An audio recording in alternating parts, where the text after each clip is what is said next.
ተጠቃሽ የምታያቸው ከሆነ መጀመሪያ ላይ የምናያቸው ምንድነው? ታቦት ምንድነው? ትርጉሙስ ምንድነው? በመጽሐፍ ቅዱስ እንዲሁም በአባቶች እንዲሁም ደግሞ በቤተ ክርስቲያን ታሪክ ውስጥ በምን አይነት ደረጃ እንዳለ ያንን እናያለን ማለት ነው፣ ጌታ ቢፈቅድ። መጀመሪያ ላይ ታቦት የሚለው በጣም በነገራችን ላይ ብዙ ትርጉሞች ይኖሩታል። በጣም ብዙ ትርጉም ልናስቀምጥ እንችላለን። ከዛ ውስጥ ግን አለቃ ኪዳነ ወልድ ክፍሌ ያስቀመጡት ታቦት የሚለውን ብዙ ትርጉም ከሚያስቀምጡት እኛ በአዲስ ኪዳን የምንጠቀመው የብሉይ ኪዳን አለ። የብሉይ ኪዳን ታቦት የሚለው ለምን ይጠቀሙበታል? የኖህ መርከብ ታቦት ተብላ ትጠራለች። ከዛም በኋላ ለሙሴ የተሰጠ ቃል ኪዳኑ ታቦት የሚጠራው ታቦት ተብሎ ነው። ይሄ የብሉይ ኪዳን ነው። እኛ ግን እያወራን ያለነው የአዲስ ኪዳን። የአዲስ ኪዳኑን ሲፈቱት አለቃ ኪዳነ ወልድ ክፍሌ መዝገበ ቃላቸው ላይ ታቦት መንበር ወይም መስዋዕ ወይም ደግሞ በመንበር ላይ የሚቀመጥ ጽላት፣ ጸሎት ብሎ ይህንን ይተነትናሉ ማለት ነው። ስለዚህ በአዲስ ኪዳን ውስጥ የምንጠቀመው ታቦት ማለታችን መስዋዕ ወይም መሰዊያ ማለታችን ነው እንጂ የብሉይ ኪዳን ታቦት እያልን አይደለም። የብሉይ ኪዳን ታቦት አንድ ነው። እርሱም ለማን የተሰጠ ነው? ለሙሴና ለሕዝበ እስራኤል የተሰጠ ብቻ ነው። በአዲስ ኪዳን ይህ የለም። የአዲስ ኪዳን ማለትም በአዲስ ኪዳን እግዚአብሔር ልክ ለሙሴ እንደሰጠው ድጋሚ እንደዛ የተሰጠ ታቦት አለ እያልን አይደለም፣ የለንም። ስለዚህ መስዋዕ ግን በአዲስ ኪዳን አለ። ይህን ደግሞ ሐዋርያትም ሆነ ከሐዋርያት ያሉት በኋላ ያሉት አባቶቻችን ተጠቅሟል። ታዲያ ትርጉሙ ይሄ ከሆነ በአማርኛው ማለት ነው፣ በግሪኩ ምንድን ነው የሚሉት? ቱሲያስቴሪዮን ይላሉ። ትርጉሙ ምንድን ነው? አልተር ማለት ነው። አልተር ወይም ደግሞ ትራፔዛ ኮሪዮ ብሎ ይጠራል በግሪኩ። ወይም ደግሞ ቅዱሱ ቴብል ወይም ደግሞ ቅዱሱ መሰዊያ ተብሎ ይጠራል። ብዙ ጊዜ ከአባቶቻችን የተጠቀሙት ተርቱሊያን ኤራ ብሎ ይጠቀምበታል። ሲፕሪያን ኦፍ ካርቴጅ ደግሞ አጌንስት ተርቱሊያን ኤራ የሚለውን ለምንድን ነው የሚጠቀመው? ለፓጋን እንትኖች ይጠቀማል። ያው ቃላቶቹ ማለት ነው። በነገራችን ላይ የአጋንንት ማዕድ አለ፣ እንዲሁም ደግሞ የጌታ ማዕድ አለ። ሆሊ ቴብል ተብሎ ምን የሚጠራው እንግዲህ በአንደኛው ቆሮንቶስ ምዕራፍ 10 ቁጥር 21 ላይ እንሄድበታለን። ስለዚህ እዚህ ጋር ግን ምንድነው የምታዩት? በግሪኩ ምን ተብሎ ነው የሚጠራው አልኳችሁ? ቱሲያስቴሪዮ ነው ወይም ደግሞ ትራፔዛ ኮሪዮ ወይም ቅዱሱ ቴብል ወይም ሆሊ ቴብል ተብሎ ይጠራል። እና በተለያየ አብያተ ቤተ ክርስቲያናችን በነገራችን ላይ መጠሪያው ብዙ አይነት መጠሪያዎች ሊኖሩ ይችላሉ። ለምሳሌ ዌስተርን ክርስቲያኒቲ ውስጥ ወይም ደግሞ ወደ ዌስተርን ስትሄዱት ሮማን ካቶሊክ ቸርች ውስጥ ቃል በቃል አልተር ይሉታል። ሌላ ደግሞ ሎርድስ ቴብል ብሎ ይጠራል፣ ወይም ሆሊ ቴብል ብሎ ይጠሩታል። ማን ናቸው እነዚህ? ሮማን ካቶሊክ ውስጥ ማለት ነው። ኢስተርን ውስጥ ስትመጡ ደግሞ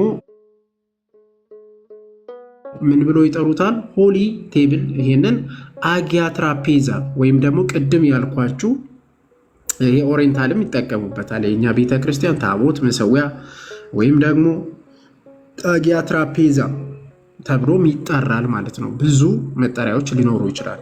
በነገራችን ላይ አንግሊካን ቸርቾች እና ፕሮቴስታንቶችንም ይሄን አላቸው። ሆሊ አልተር ብሎ የሚጠሩት አልተር ወይም ደግሞ ሆሊ ቴብል ብሎ ይጠሩታል። ይህንን አንግሊካን አላቸው። ፕሮቴስታንቶች ውስጥ ደግሞ ሉተራን እና ሪፎርምድ የሆኑት ይህንን ኮሚኒየን ቴብል ወይም ሎርድስ ቴብል ብሎ ይጠሩታል። ስቲል አላቸው ማለት ነው። ማን ውስጥ ነው ያልኳችሁ? ፕሮቴስታንት፣ ሉተራን እና እንዲሁም ደግሞ አንግሊካን ውስጥ።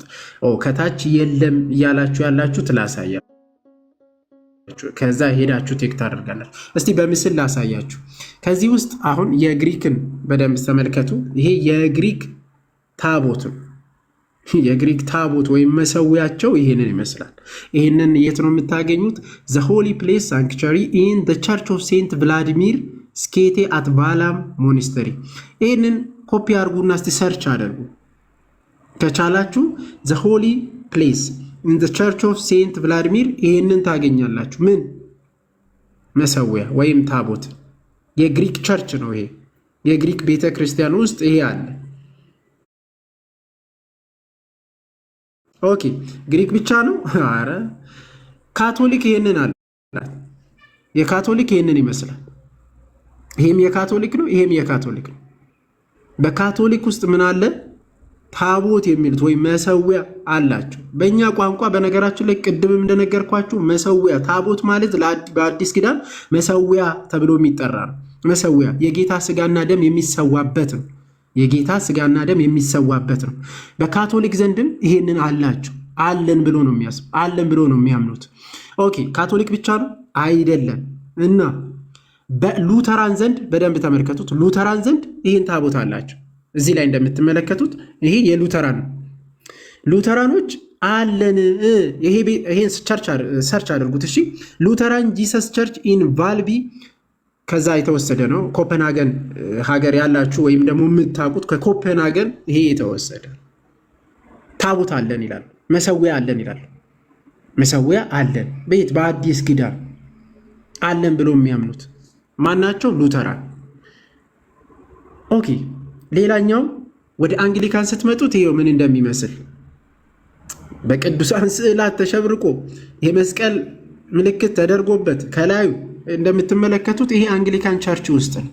ይሄ አንግሊካን ቸርች ዘአልተር ኢን ሴንት ሜሪ አንግሊካን ቸርች ብላችሁ ሰርች አድርጉት። እሺ ኦንላይን ጎግል ማድረግ ቀላል ነው። ዘአልተር ኢን ሴንት ሜሪ አንግሊካን ቸርች በአንግሊካን ቸርች ውስጥ የሚገኝ ነው። ፕሮቴስታንት ውስጥ ማለት ነው። ይሄው ቅዱሳን ስዕላትን ጭምር ያው የማን ነው? የእመቤታችን ስዕል የተሳለበት ነው። ከስሩ እንደምትመለከቱት የእመቤታችን ስዕል የተሳለበት ሆሊ አልተር ታገኛላችሁ። የት? አንግሊካን ውስጥ። ይህ የአንግሊካን ቸርች ነው። ጴንጤቆስታል ውስጥ አብዛኛው ጴንጤቆስታል ውስጥ እንግዲህ በሀገራችን ውስጥ ያሉት ስቴጅ ነው የምታገኙት። የዳንስ ቸርች የሚመስል ቤተ ክርስቲያን ለማለት በነገራችን ላይ ምን መኖር አለበት? የጌታ ስጋና ደም መኖር አለበት። የጌታ ስጋና ደም ለመሰዋት ደግሞ ምን መኖር አለበት? የጌታ መሰዊያ ሎርድስ ቴብል የተባለው ሐዋርያ ሲጠቀሙ የነበሩት ከሐዋርያ ዘመን በኋላ ሐዋርያን አበው ሁሉም ሲጠቀሙ የነበሩት ሆሊ ቴብል መኖር አለበት። እዚህ ጋር እንደምትመለከቱት በጴንጤቆስጣል ውስጥ ከፕሮቴስታንቶች ከሉተራ ቅድም ካሳየኋችሁ ውጭ ያሉት ግን ምንድነው አብዛኞቻቸው የሚጠቀሙት? ምንድነው የሚጠቀሙት? ስቴጅ ነው የሚጠቀሙት። ዓለማዊ በሚመስል ዓለም ማለት ዓለማዊ ኦፍኮርስ ዓለማዊ ናቸው። የዓለምን ዘፈን እየወሰዱ የሚጨፍሩ የዓለማዊን ዘፈንን ተመሳሳይ አድርጎ የዘፈንን እየኮረጁ የሚጨፍሩ በነገራችን ላይ በኢትዮጵያ ውስጥ ያለውን አብዛኞቻቸው ይህንን ይመስላል። ቸርች ሳይሆን ባዶ አዳራሽ፣ ቸርች ሳይሆን ሰዎች የሚጨፍሩበትና የስጋ ምኞታቸውን የሚያደርጉበት አዳራሽ ይህን ይመስላል። አብዛኛው ጴንጤቆስጣል በተለይ ኢትዮጵያ ውስጥ ያሉት ጴንጤቆስጣሎች ይህንን ነው ያላቸው ማለት ነው። አብዛኛው ጴንጤቆስጣሎች ስቴጅ ነው። እነ እዩ ጩፋ እነ ምናምን ስትመለከቱት ይሄንን ከዚህ ስቴጅ ውጭ ሌሎች አብያተ ቤተ ክርስቲያን ጥንታዊ የሚባሉት ግን ቅድም እንዳሳያችሁ አንግሊካን ቸርቾች እንደዚህ ያላቸው፣ እነዚህ ሉተራን ናቸው እንደዚህ ያላቸው፣ ካቶሊካን እንደዚህ ያላቸው፣ ግሪኮች እንደዚህ ያላቸው፣ ሁሉም በራሳቸው ምን አለን ይላሉ? ታቦት ወይም መሰዊያ አለን ይላሉ። ሁሉም መሰዊያ አለን ይላሉ። የጌታ ስጋና ደም እውነተኛ ብሎ ስለሚያምኑ እዛ ላይ እንሰዋለን ብለው ነው የሚያምኑት። ስለዚህ የጌታ ስጋ ደም የሚሰዋበት ብሎ ስለሚያምኑ እውነተኛ ብሎ ስለሚያምኑ ሁሉም አላቸው። ጴንጤቆስጣል ግን የጌታ ስጋና ደም እውነተኛ ብሎም አያምንም። ሆሊ ቴብል ወይም ዘ ሎርድስ ቴብል ሐዋርያ ሲጠቀሙበት የነበረውን ቴብል የላቸውም ማለት ነው። የላቸው ያለን በተለይ ጥንታውያን ቤተክርስቲያን ኦሪየንታል አለ፣ ግሪክና ካቶሊክ። ከዛ አልፎ ሁለቱም ቤተክርስቲያን ውስጥ አሳይቻቸዋለሁ። ሉተራን እና አንግሊካኖች የተወሰነ አሳይቻቸዋለሁ አላቸው ማለት ነው። አለን ይላሉ። ቫሊድ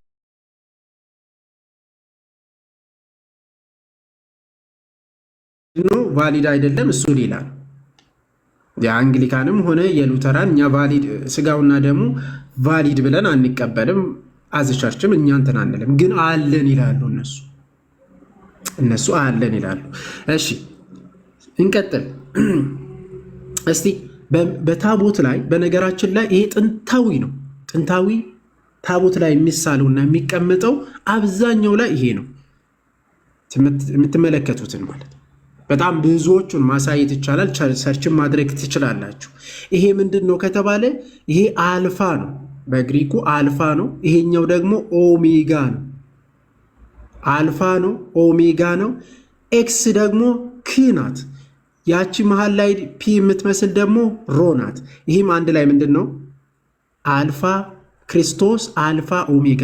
ክና አር ክርስቶስን ይወክላል።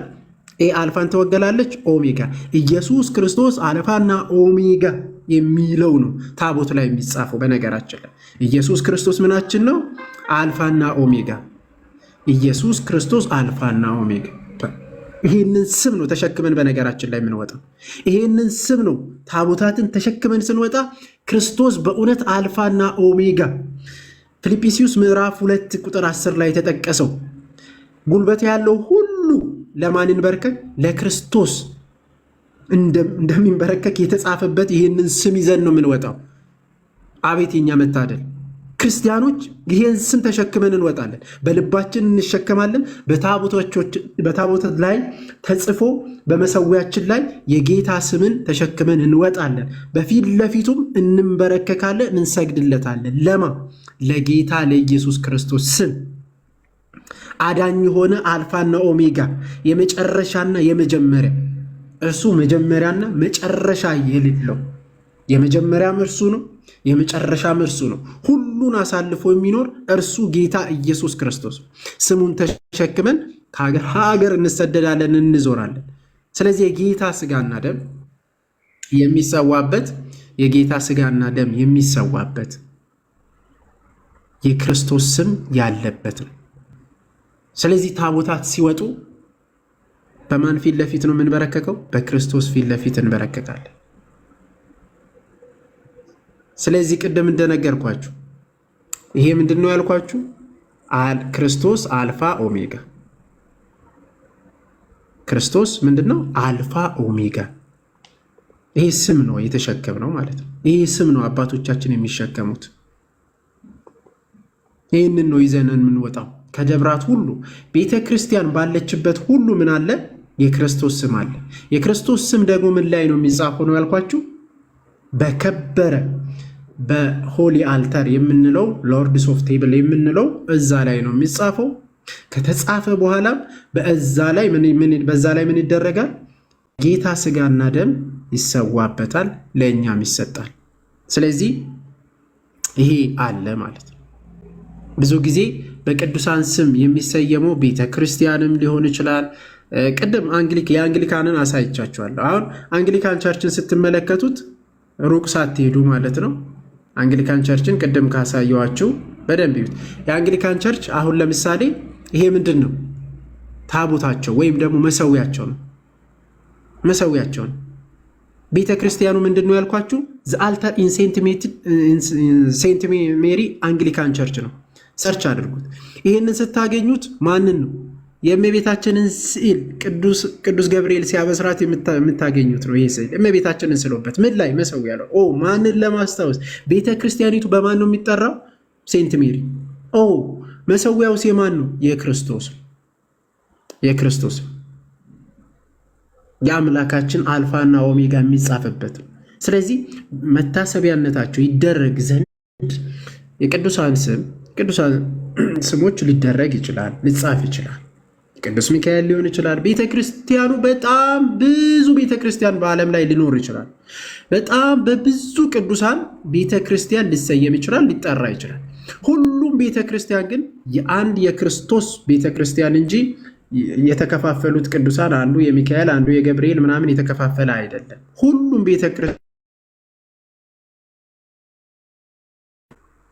ሁሉም ቤተክርስቲያን ያም ማለት እኛ በቤተ ክርስቲያናችን የቅዱስ ሚካኤል ብንልም የቅዱስ ገብርኤል ብንልም የቤታችን ብንል ብዙ ቅዱሳንን ብንጠራም ሁሉም የአንድ የጌታ የኢየሱስ ክርስቶስ ቤተ ክርስቲያን ነው። ሁሉም ምን አሉበት? አልፋና ኦሜጋ የሚል ስም ያሉበት ነው። ግን እንዳልኳችሁ ቅዱሳን መታሰቢያ ለማድረግ በኢሳይያስ 56 ላይ እንደተጠቀሰው ያንን እናገኛለን። ኦኬ። ስለዚህ አብዛኛው በጴንጤ ውስጥ ግን ይህንን አታገኘውም ማለት ነው። አዳራሽ ስቴጅ ነው፣ ጭፈራ ነው፣ የሚጨፈርበት ነው እንጂ እውነተኛ የጌታ ስጋና ደም የሚሰዋበት ስላልሆነ መሰዊያም የላቸውም፣ የሚሰዋም የጌታ ስጋ ደም የላቸውም። እነሱ ጴንጤቆስጣል ጋር አብዛኞቻቸው፣ ሁሉም አይደለም፣ ይሄ አብዛኞቻቸው አያምኑ። በነገራችን ላይ የጌታ ስጋና ደም መሰዊያ መስዋዕቱን አያምኑ፣ እውነተኛ መስዋዕት ብሎ አያምኑ ሲጀመር ማለት ነው። ስለዚህ አብዛኞቻቸው የላቸውም ጴንጤቆስጣል ውስጥ። እሺ፣ ስለዚህ በዚህ ልክም ልሳል ይችላል፣ በዚህም ልሳል ይችላል፣ በግዕዙም ልጻፍ ይችላል። በቤተ ክርስቲያናችን አልፋ ኦሜጋ የሚል ይጻፍበታል።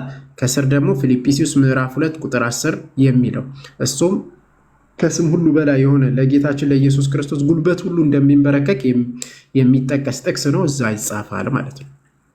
ኦኬ፣ ሌላኛው አንቲሜንሽን ወይም ደግሞ አንቲሚንስ በግሪኩ የምታገኙት እንደዚህ አይነት ነገሮችን ልታገኙ። ይሄ በነገራችን ላይ ከ300 ዓመት በፊት የነበረ አንቲሚንስ ነው።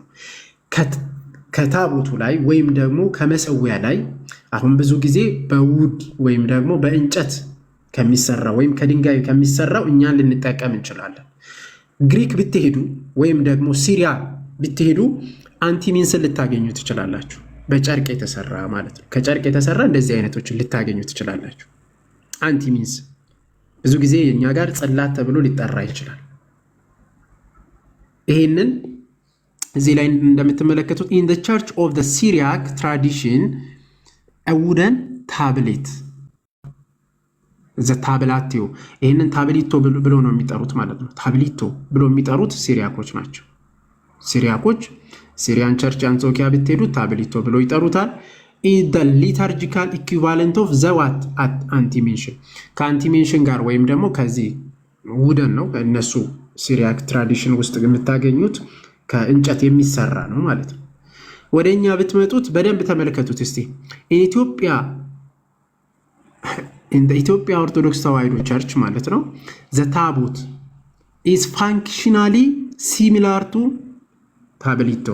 ሁለቱንም ተመልከቱ እስቲ ታቦት የሚለውና ታብሊቶ የሚመለከተው እስቲ በቋንቋ ደረጃ ምን ያህል ተቀራራቢ እንደሆነ እንኳ ተመልከቱት። በሲሪያ ውስጥ ምን ተብሎ እንደሚጠራ በእንግሊዘኛውም በነገራችን ላይ ቴብል ነው አይደል? ቴብል ከዛ ታቦት ከዛ ታብሊቶ በጣም ተቀራራቢነት አለው ማለት ነው ሶስቱ ስትመለከቱት።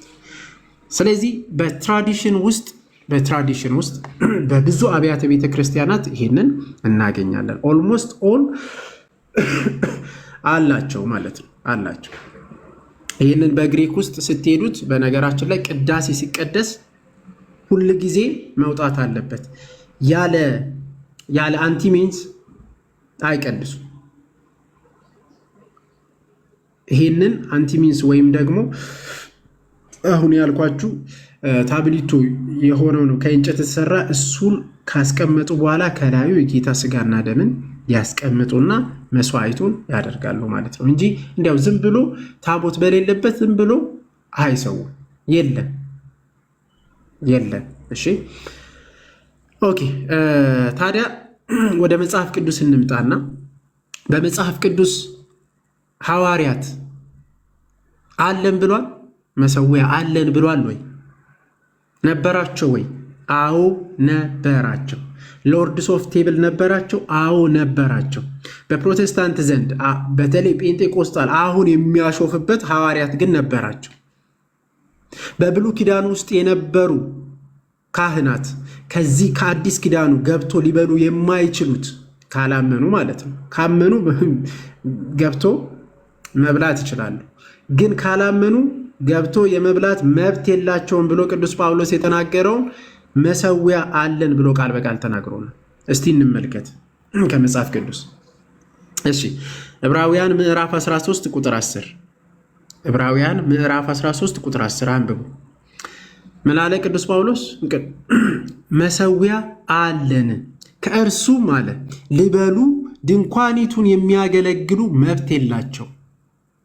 ከእርሱም ሊበሉ ድንኳኒቱን የሚያገለግሉ ምን የላቸው? መብት የላቸው። እኛ መሰዊያ አለን። በአዲስ ኪዳን ያለ ነው። እኛም መሰዊያ አለን። ብሉይ ኪዳን ደግሞ መስዋዕትን የሚሰዉ ጁዲዝሞች አሉ። ጁዲዝም እምነትን የሚከተሉ አሉ። ጁዲዝሞችም ስቲል ምን ያደርጋሉ? መስዋዕትን ይሰዋሉ። እነሱ ምን እያላቸው ነው? ክርስቲያኖችን እየነገራቸው ነው፣ ወደ ጁዲዝም እንዳትሄዱ፣ ጁዲዝምን አትመልከቱ። እና እኛም ራሳችን ምን አለን? የአዲስ ኪዳን መሰዊያ አለን። የአዲስ ኪዳን መሰዊያ አለን። እነዛ ጁዲዝምን የሚከተሉ ወይም ደግሞ የብሉይ ኪዳን ካህናት የሆኑ ከዚች ከአዲስ ኪዳን የሆነው ሊበሉት አይችሉም። ዕብራውያን ምዕራፍ 13 ቁጥር 10 ያዙት። ይሄ መሰዊያ የተባለው በእንግሊዘኛው ምንድን ነው? አልታር ተብሎ ይጠራል። አልታር ተብሎ ይጠራል። በግሪኩ ምን አልኳችሁ ቅድም? ትራፔዛ ኮሪዮ ወይም ቅዱሱ ጠረጴዛ ተብሎ የሚጠራው ነው። ቅዱሱ ጠረጴዛ። ስለዚህ ምንድነው? መሰዊያ አለን ብለዋል ቅዱስ ጳውሎስ። ኦኬ፣ ድጋሚ ቅዱስ ጳውሎስ አንደኛ ቆሮንቶስ ምዕራፍ 10 ቁጥር 20 ላይ እንዲህ ይላል። ቁጥር 20 ላይ ነገር ግን አሕዛብ የሚሰዉት ለአጋንንት እንዲሆን እንጂ ለእግዚአብሔር እንዳይሰዉ እላለሁ። አሕዛቦቹ ማለት ነው፣ ለእግዚአብሔር አይሰዉ። እሺ፣ ከአጋንንት ጋር ማህበርተኞች እንዳትሆኑ። ከማን ጋር አለ? ከአጋንንት ጋር። ከእግዚአብሔር ጋር ማህበርተኞች ነን እኛ። ስለዚህ ከአጋንንት ጋር ማህበርተኞች አትሆኑ። ማህበር የምንሆነው እንኳ በምንድን ነው? በስጋውና በደሙ ነው። ስለዚህ ከጌታ ስጋና ደም እየበላችሁ ከጌታ ስጋና ደም እየተቀበላችሁ ከመሰዊያው እየወሰዳችሁ እየተቀበላችሁ ሄዳችሁ ደግሞ ከአጋንንት ምን አታደርጉ? ማህበር እንዳትሆኑ። ከጌታ መሰዊያ ውጭ ያለው ከአጋንንት ነው። በነገራችን ከአጋንንት ነው፣ የአጋንንት ነው። ያንን ሄዶ ከጌታ ውጭ የሚሄድ የአጋንንትን ይቀበላል ማለት ነው። ስለዚህ እኔ አልመክርም ይላል ቅዱስ ጳውሎስ። ከአጋንንት ጋር ማህበርተኞች እንድትሆኑ አልመክርም፣ እንድትሆኑ አይደለም ካለ በኋላ ቁጥር 21 ላይ የጌታን ጽዋና የአጋንንትን ጽዋ ልትጠጡ አትችሉም። በቃ የጌታ ጽዋ የሚጠጣ የአጋንንትን ጽዋ ሊጠጣ አይችልም። የጌታ ጽዋ አለ፣ የአጋንንት ጽዋ አለ። ልትጠጡ አትችሉም። ከጌታ ማዕድ፣ በዚች ጋር በደንብ ተመልከቱ። ከጌታ ማዕድ የተባለ አለ። ከጌታ ማዕድና ከአጋንንት ማዕድ ልትካፈሉ አትችሉም። ሎርድ ኦፍ ቴብል ተብሎ የሚጠራው ይሄ ነው። የጌታ ማዕድ ሎርድ ኦፍ ቴብል። ከአጋንንት ማዕድ ተብሎ የሚጠራው ደግሞ የዲያብሎስ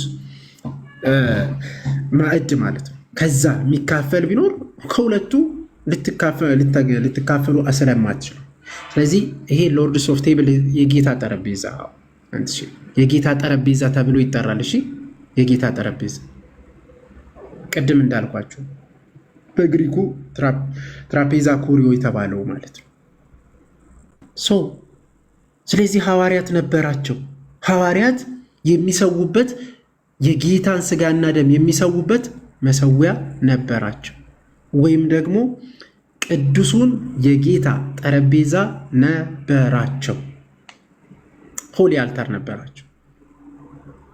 ሎርድስ ቴብል ይላል፣ ሆሊ አልታር አለ። ቅድም ብዙውን ጠቅሼላችኋለሁ። እንግዲህ ወደኋላ የቀራችሁ ቅድም ስለጠቀስኩ ሜይ ቢ ዩቱብ ላይ የሚተላለፍ ከሆነ ከዛ ውሰዱት፣ ከዛ መውሰድ መከታተል ትችላላችሁ። ሐዋርያት እንኳ ብለዋል ማለት ነው። እንዲያውም በምሳሌነት ደግሞ በሰማያት ስትሄዱ ይሄንን አልታር ታገኛላችሁ። ዮሐንስ ራእይ ምዕራፍ 8 ቁጥር 3 ላይ ሌላም መልአክ መጣና የወርቅ ጥና ይዞ በመሰዊያው አጠገብ ቆመ። መሰዊያ ምን አይነት መሰዊያ ነው? በዙፋኑ ፊት በወርቅ መሰዊያ ላይ ለቅዱሳን ሁሉ ጸሎት እንዲጨምረው ብዙ ዕጣን ተሰጠው። አያችሁ፣ ይህ መሰዊያ በራእይ እንኳ ማን አይቶታል ማለት ነው? ቅዱስ ዮሐንስ አይቶታል።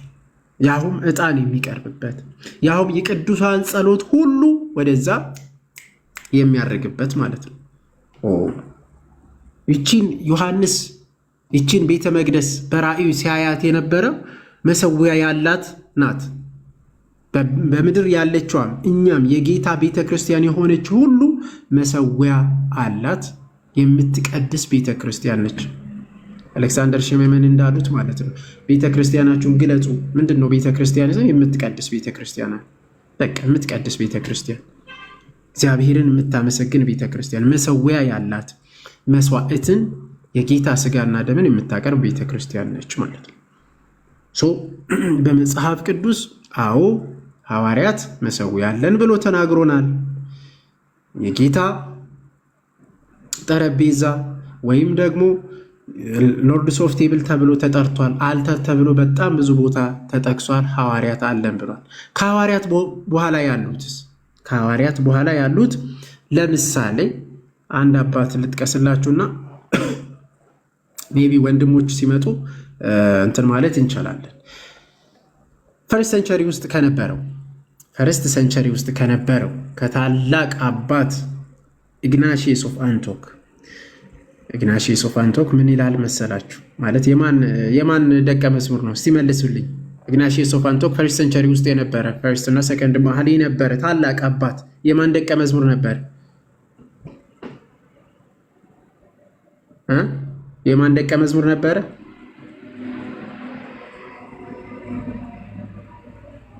ቴንኪዩ። የቅዱስ ዮሐንስ ደቀ መዝሙር የነበረ ታላቅ አባት ነው። 7 መልእክታትን የጻፈ ታላቅ አባት ነው። እስከ መጨረሻ ድረስ ለክርስቶስ የታመነ ታላቅ አባት ነው። አንገቱን እስከ መጨረሻ ለመሰዋት ከዛ በመጨረሻም በአንበሳ የተበላ ታላቅ አባት ነው። ይህ በስንተኛው ሴንቸሪ? ፈርስት ሴንቸሪ ውስጥ ምን አለ? ይሄንን ቻፕተር 7 ላይ ማግኒስ ቻፕተር 7 ላይ ታገኛላችሁ። ምን አለ መሰላችሁ? therefore run together as into one temple of God። አንድ ቤተ መቅደስ ነው ያለው። as to one altar አንድ መሰዊያ ወይም አንድ ታቦት ነው ያለው። as to one Jesus Christ አንድ ክርስቶስ እንዳለ who came forth from one father ከአንድ አባት የመጣ and is with and has gone to one በአንድ ላይ ምን እንሆናለን? እንሄዳለን ወደ አንድ ነው። ስለዚህ አንድ ምን አለ? ምን ብሏቸዋል? ዋን አልተር አለ ማለት። ማን ነው ያለው? ይሄ የማን ደቀ መዝሙር አልኳችሁ? የቅዱስ ዮሐንስ ደቀ መዝሙር። የቅዱስ ዮሐንስ ደቀ መዝሙር ይህንን ጠቅሷል ማለት ነው። እሺ ሌላኛው ለፊላዳልፊያ ቤተክርስቲያንም መልእክት ልኳል። ፊላዳልፊያ ታውቃላችሁ፣ በዮሐንስ ራእይ ላይ የሚገኘው አንደኛው ከ7ቱ አብያተ ቤተክርስቲያን ከተጻፈላቸው ቤተክርስቲያን ውስጥ አንዱ። በዛ ላይ ጠቅሷል ማለት ነው። ቅዱስ ኢግናሺየስ 3 ቦታ ነው 4 ቦታ ስለ አልተር ተናግሯል። ይሄ ስንተኛ ሰንቸሪ ነው ያልኳችሁ? ፈርስት ሰንቸሪ። የመጀመሪያ ከሐዋርያት ጋር የነበሩ፣ ከሐዋርያት ጋር የበሉ፣ ከሐዋርያት ጋር የጠጡ፣ ከስር ቁጭ ብሎ የተማሩ አባቶች ነው እየጠቀስ ነው ያለን። ሌሎች አባቶችን ማንሳት እንችላለን። ለምሳሌ ጀስትን ሜርተርን ማንሳት እንችላለን። ግን እንዳልጨርስባቸው ለነ ዮሐድ ሌሎችም እንትን እንድሉ እድል እንዲሰጣቸው ማለት ነው። ሌሎቹን አባቶችን መጥቀስ እንችላለን። ስለዚህ በእኔ በኩል ስናጠቃለል አይታይም? እንዴት ጋይስ ይታያል?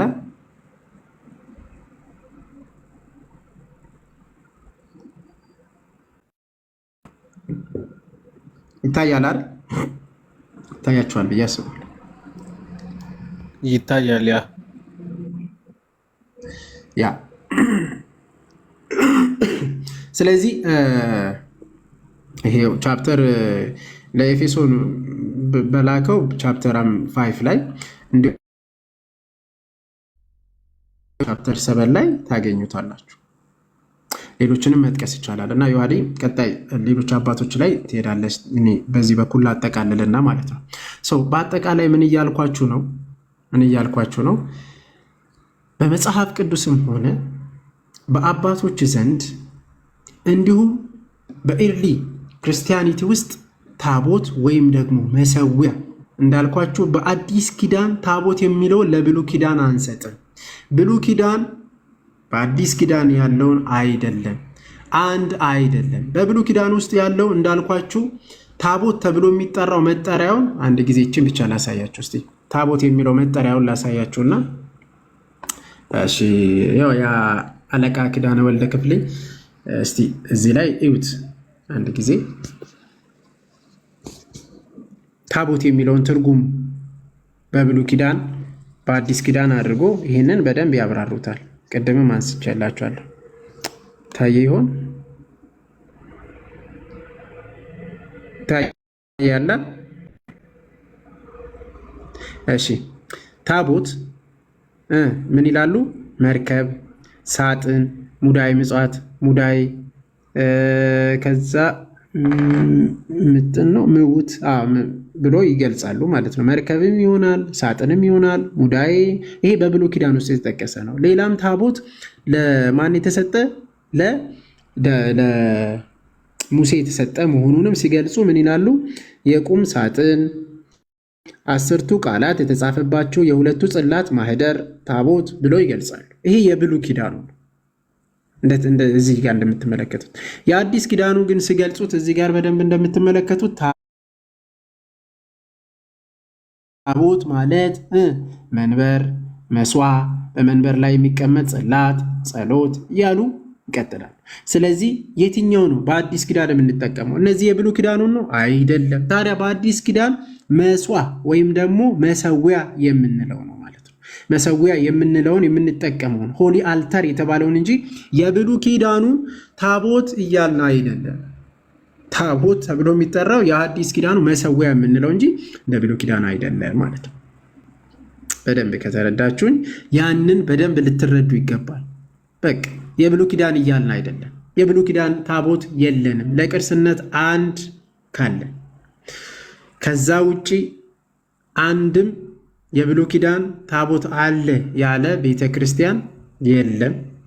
በኦሪየንታል ቤተክርስቲያንም የለም፣ በእኛም አላለም። በአዲስ ኪዳን የብሉይ ኪዳኑን ታቦት እንጠቀማለን። ያንን ደግሞ ሁሉም ቦታ አለ አላለም፣ የለም ማለት ነው። ታዲያ በአዲስ ኪዳን ግን መሰዊያ አለን።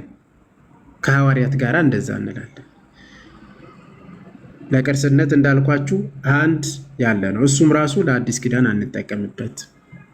ይህን ከተረዳችሁ በቂ ነው ብዬ አስባለሁ።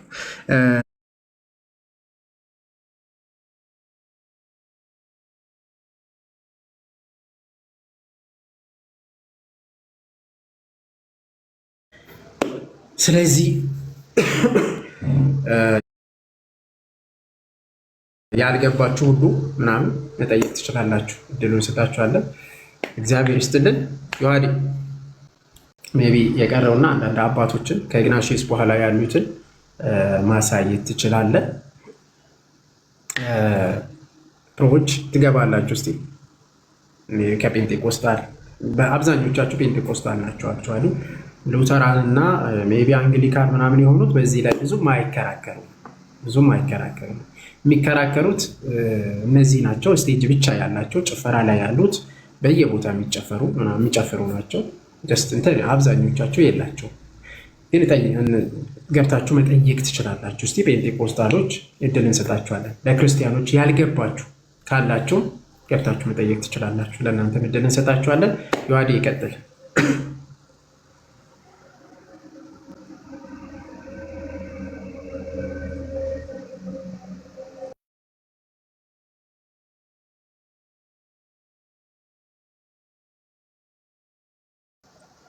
ዮሐዴ አለ አለው። መኩሻ ይሰማል? ይሰማል።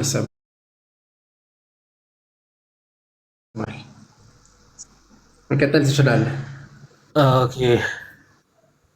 ሰላም፣ እግዚአብሔር ከእኔም ከእናንተ ጋርም ይሁን። እንዴት አመሻችሁ? እንደ ቀልድ ለትንሽ እንትን ብዬ የሆነ እንደገባው ማለት ነው። እስኪ ትንሽ አረፈናም ብዬ ልበል ብዬ አይላላው እኔ ነቀውት እውነት ለመናገር እና ለዛ ነው በጣም ይቅርታ ምናምን ምን እንዳነሳ ራሱ አላውቅም። ልክ እንደተነሳው ነው የላኩት ምናምን እና ያነሳቸውን ትንሽ አትሊ እንትን ሜቢ ከአባቶች እስከ ኢግናሽየስ ብቻ ነው የጠቀስኩት። ሌሎች አባቶች አሉ። ያው በቤተክርስቲያን ታሪክ ውስጥ በጣም ብዙ አባቶች ስለ ሆሊ አልተር ጠቅሷል። ለአንተና ለናቱ ነበረ የተውኩት።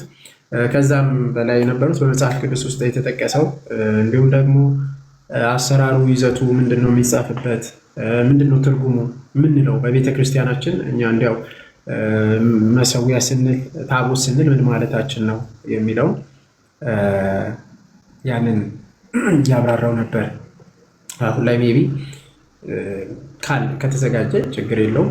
እንትኖችን እነ ሲፕሪያንን ቀሪዎቹን መጥቀስ ትችላለህ። ካልሆነም ጥያቄዎች እንቀበላለን። መስገብት እሺ። የአባ ጎርጎሪዮስ ወይም አቡነ ጎርጎሪዮስ እንትን አሳይታችኋል ወይም ደግሞ አንብበህላችኋል? እሱን እስኪ በደንብ እንትን አይታችሁት? ኦኬ።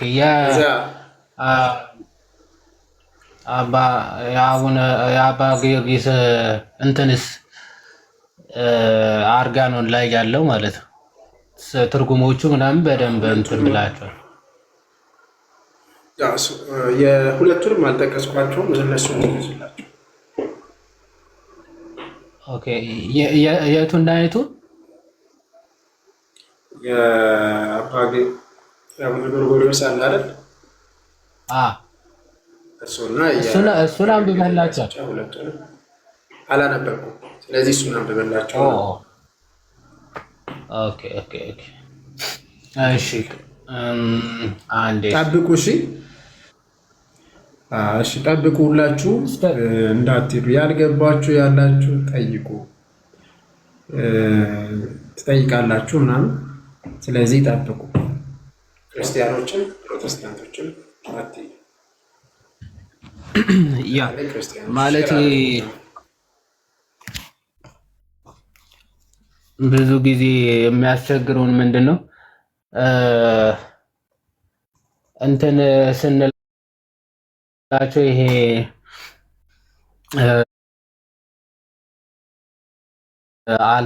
አልታር ወይም ደግሞ ታቦት የምንለው በቃ ከአልታር ወይም ደግሞ መሰዊያ ከምንለው የተለየ አይደለም ስንላቸው አይ ይሄ አሁን የመጣ ነው አይነት ነገር ብለው ስለሚናገሩ ለማሳያ ያክል አርጋኖን ዘእሁድ ወይም ዘሰንበት ላይ ቀጥታ ሄዳችሁ ብታነቡ እሱ ቀጥታ ሄዳችሁ የዕለት ተዕለትም ጸሎት ስለሆነ እሱ ሄዳችሁ እንድታነቡት ነው ምተው። ብቻ አሁን የምንለው ታቦት እያለን ያለ ነው የአዲስ ኪዳን ታቦት የምንለው ግን ምን እንደሆነና እኛ ጋር ብቻ ነው ያለው ወይስ ሌሎች አብያተ ክርስቲያናት ላይ ጭምር አለ የሚለውን በአጭሩ አቡነ ጎርጎርዮስ ዘሸዋ ጳጳስ የነበሩ ምን ብለው እንደጻፉ የተወሰነ ላሳያችሁና ከዛ አንድ አባት ጠቅሼ ከዛ ጥያቄዎች ወይም ደግሞ ጥያቄ እንዳለው መኩ ወደ መቀበል እንሄዳለን። የኢትዮጵያ የቤተ ክርስቲያን ታሪክ በሚለው መጽሐፋቸው ስለ ታቦት የሚል ክፍል አላቸው እና ያው ለምን ታቦት የሚለው ቃል እንደተጠቀምን ምሳሌ እንደሆነ ምናምን ያነሱና የኢትዮጵያ ቤተክርስቲያን ስለ ታቦት ያላት ትምህርታዊ መመሪያ ይሉና ያልገባቸው አንዳንዶች እንደመሰላቸው የሚተረጉሙ አሉ። ቢተረጉሙትም ቤተክርስቲያናችን በሙሴና በክርስቶስ በብሉይና በሐዲስ ወይም በጣዖትና በእውነት በምሳሌና በአማናዊ ያለውን ልዩነት ስለምታውቅ ለሚጠይቋት ሁሉ ይህንን እምነቷን ከማስረዳት ተቆጥባ አታውቅም ይላል። በምንና በምን? በብሉይና በሙሴና በክርስቶስ በብሉይና በሐዲስ በጣዖትና በእውነት በምሳሌና በአማናዊ ያለውን ልዩነት ስለምታውቅ ትምህርቷን ከማስረዳት ተቆጥባ አታውቅም ይሉና ምን ይላሉ? ከዛ ገጻ 94 ላይ ከኢትዮጵያ ሌላ በምስራቅ አብያተ ክርስቲያናት ወይም ደግሞ ኦሪየንታል ቸርችስ ታቦት የተለመደ ሕግ ነው። ስጋውና ደሙ የሚፈትቱበት በታቦቱ ላይ ነው። ምኑ? ስጋውና ደሙ የሚፈትቱበት በታቦቱ ላይ ነው። ለምሳሌ ግብፃውያን ታቦቱን ሉህ ይሉታል። ጽላት ሰሌዳ ማለት ነው። ያለሱ ስጋውና ደሙ አይፈትቱም። ኦኬ፣ ግብፃውያን ሉህ ይሉታል፣ አይፈትቱም። ኦኬ፣ የምስራቅ አብያተ ክርስቲያናት ተብለው የሚጠሩ የግሪክ፣ የሩሲያ፣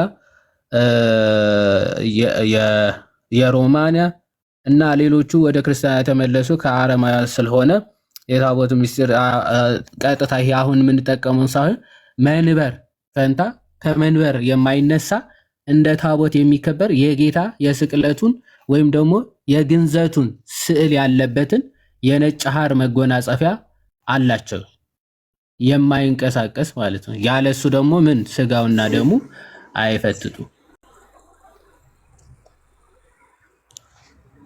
ምን አልክ መኩ? ተቋርጣ ነበር እንዴ ነው ወይስ እኔ? አይ አለ አለ አለ። ቆይ አይ ላሳየ ብዬ እኮ ነው። እሱን እሳቸው ያሉት ቅድም እያሳየ ስለነበረ ይሄኛው ማለት ነው። አሁን የጠቀስከውን የአንቲ ሚንስ የሚባለውን ሚረፍ ሆኖብኛል። ተገልብጥ። እሺ ቀጥል። ትክክል። ያ ስለዚህ ያለሱ ስጋና ደሙን ምን አይሉ አይፈትቱ ማለት ነው። ይህንንም በጽር ኦኬ አንድ ሚኒሲዮን ይሉታል። አንድ ሚኒሲዮን ይሉታል። ህየንተ ታቦት ማለት ነው። ህየንተ ታቦት ማለት የሮማ ካቶሊኮች ደግሞ ሜንሳ ይሉታል። ጠረጴዛ ማለት ነው። ከዚህም ጋር እነሱ ከአምስቱ የምስራቅ አብያተ ክርስቲያናት በቀር አዲስ ቤተክርስቲያን በሚሰየምበት ጊዜ በመንበሩ ላይ የአጽመ ቅዱሳን ሽራፊ እንዲቀመጥበት ቀኖናቸው ያዛል ይላል። እዚህ አንዳንድ አብያተ ክርስቲያናት ደግሞ ምን ብለው ምን ያደርጋሉ? ኦኬ ጥንታውያን አብያተ ክርስቲያናትም እንደዚህ አይነት ነገር ያደርጋሉ። ማለት በስጋና ደሙ የቅዱሱ የሰማዕት አጽም ከስር ከመሰዊያው ከስር የአንድ ቅዱስ ሰማዕት አጽም ይደረግበታል። ኦኬ አጽም ይደረግበታል። ያ ደግሞ ለምንድነው? ለቅዱሱ መታሰቢያነት። ልክ አሁን ታቦታቱ በቅዱሳን ስም እንደሚሰየመው ሁሉ በጥንታውያን አብያተ ክርስቲያን ደግሞ የአንድ ሰማዕት አጽም ከስር ከመንበሩ ስር ይደረግበታል። ዘን የቅዱሱ መታሰቢያ ይሆናል ማለት ነው። እና ከዛ ላይ ከመሰዊያው ከአጽሙ በላይ ታቦቱ ይደረጋል። ሜንሳ ሉህ ምናምን ብለው የሚጠሩት ሌሎቹ ማለት ነው። እኛ ታቦት ብለን የምንጠራው እነሱ ከመንበሩ ጋር አንድ ላይ አድርገው ነው የሚሰሩት። አንድ ላይ አድርገው ይሰሩታል። እዛ ላይ ምን ያደርጋሉ ማለት ነው? መስዋዕቱን ይሰዋሉ ማለት ነው። አንድ የባዚል እንትን ላሳየና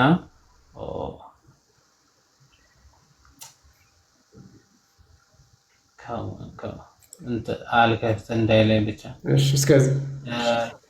ሞክር። እስከዛ መምህርም ስለገቡ ሰላም ይበሉ። እስከዛ ክፈት። መምህር እንኳን ደህና መጡ። ዲያቆን መኩ ይዋድ አንተና ሰላም ብያለሁ። እንዴት ናቸው? እግዚአብሔር ይመስገን። እንኳን ደህና መጡ መምህር። ተነስተልኝ መምህር፣ እንኳን ደህና መጡ። ሰላም ኖት?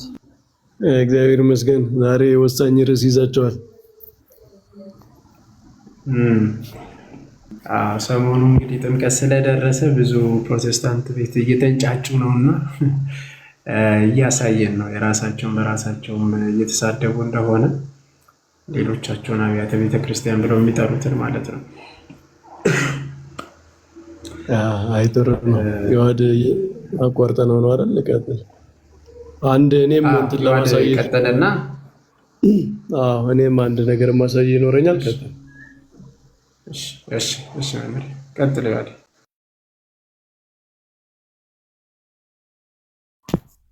እሺ አንዴ እንትኑ ስታክ አረጋ አንዴ ቼክ ላድርግ ይክፈትልኝና መምህር እስከዛ ይቀጥሉ። አንዴ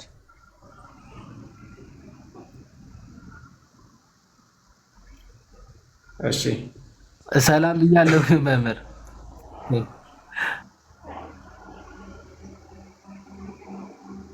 ቀጥል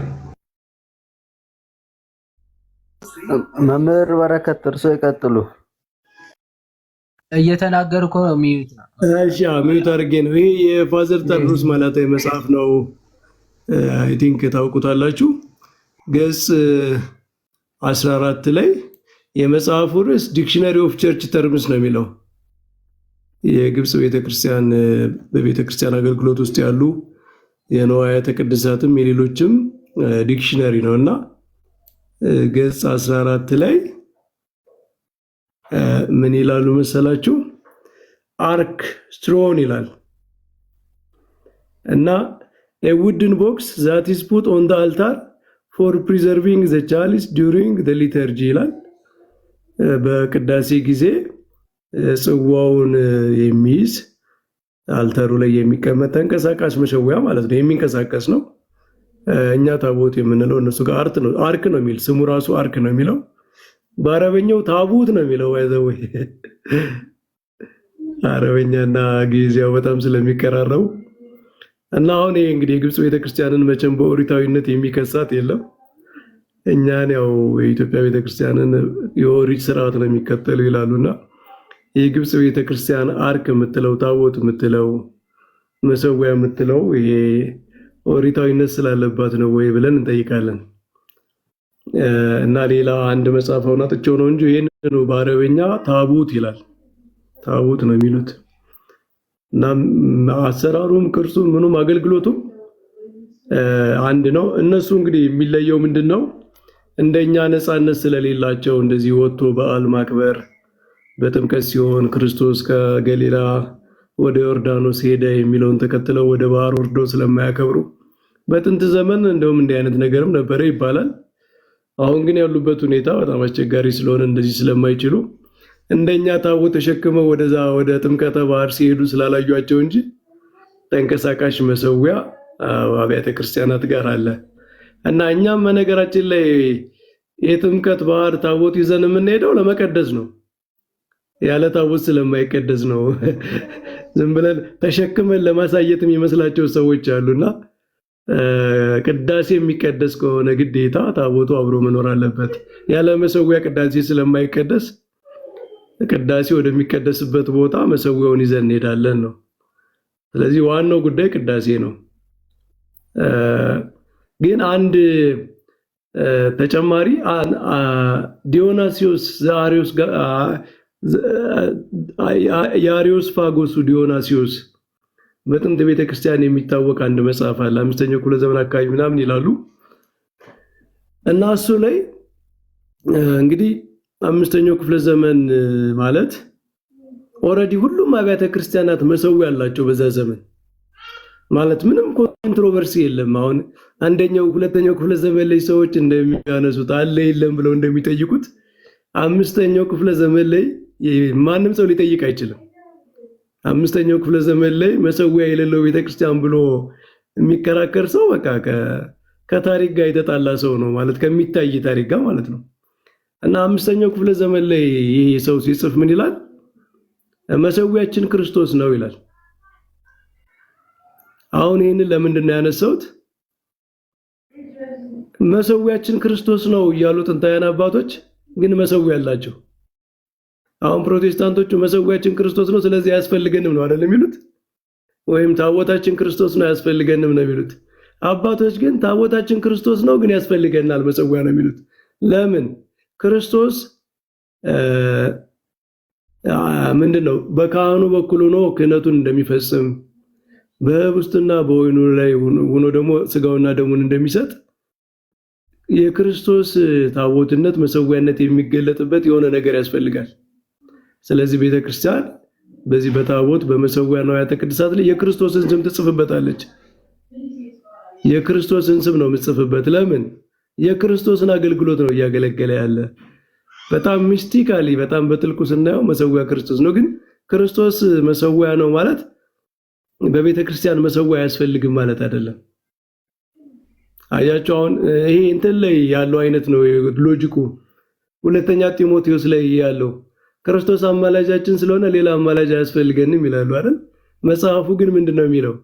ክርስቶስ መካከለኛ ስለሆነ እንደውም አማልዱ ምልጃ አቅርቡ ነው የሚለው። ተቃራኒ አርጊውመንት ነው መጽሐፉ የሚያነሳ። ስለዚህ ክርስቶስ መሰዊያ ከሆነማ ቤተክርስቲያን ውስጥ መሰዊያ ያስፈልጋል። የክርስቶስ ስም የተጻፈበት ክርስቶስን ሪፕሬዘንት የሚያደርግ ሚስቲካሊ መሰዊያ ያስፈልጋል ነው። በሰማይ መሰዊያ አለ። በሰማይ ታቦት አለ። በሰማይ ባለችው መቅደስ መሰዊያ ካለ አሁን አንተ በምታገለግልበት ቤተክርስቲያን መሰዊያ ከሌለ ከሰማዩ ጋር ተጣልተሃል ማለት እና በሰማይ ያለው መሰዊያ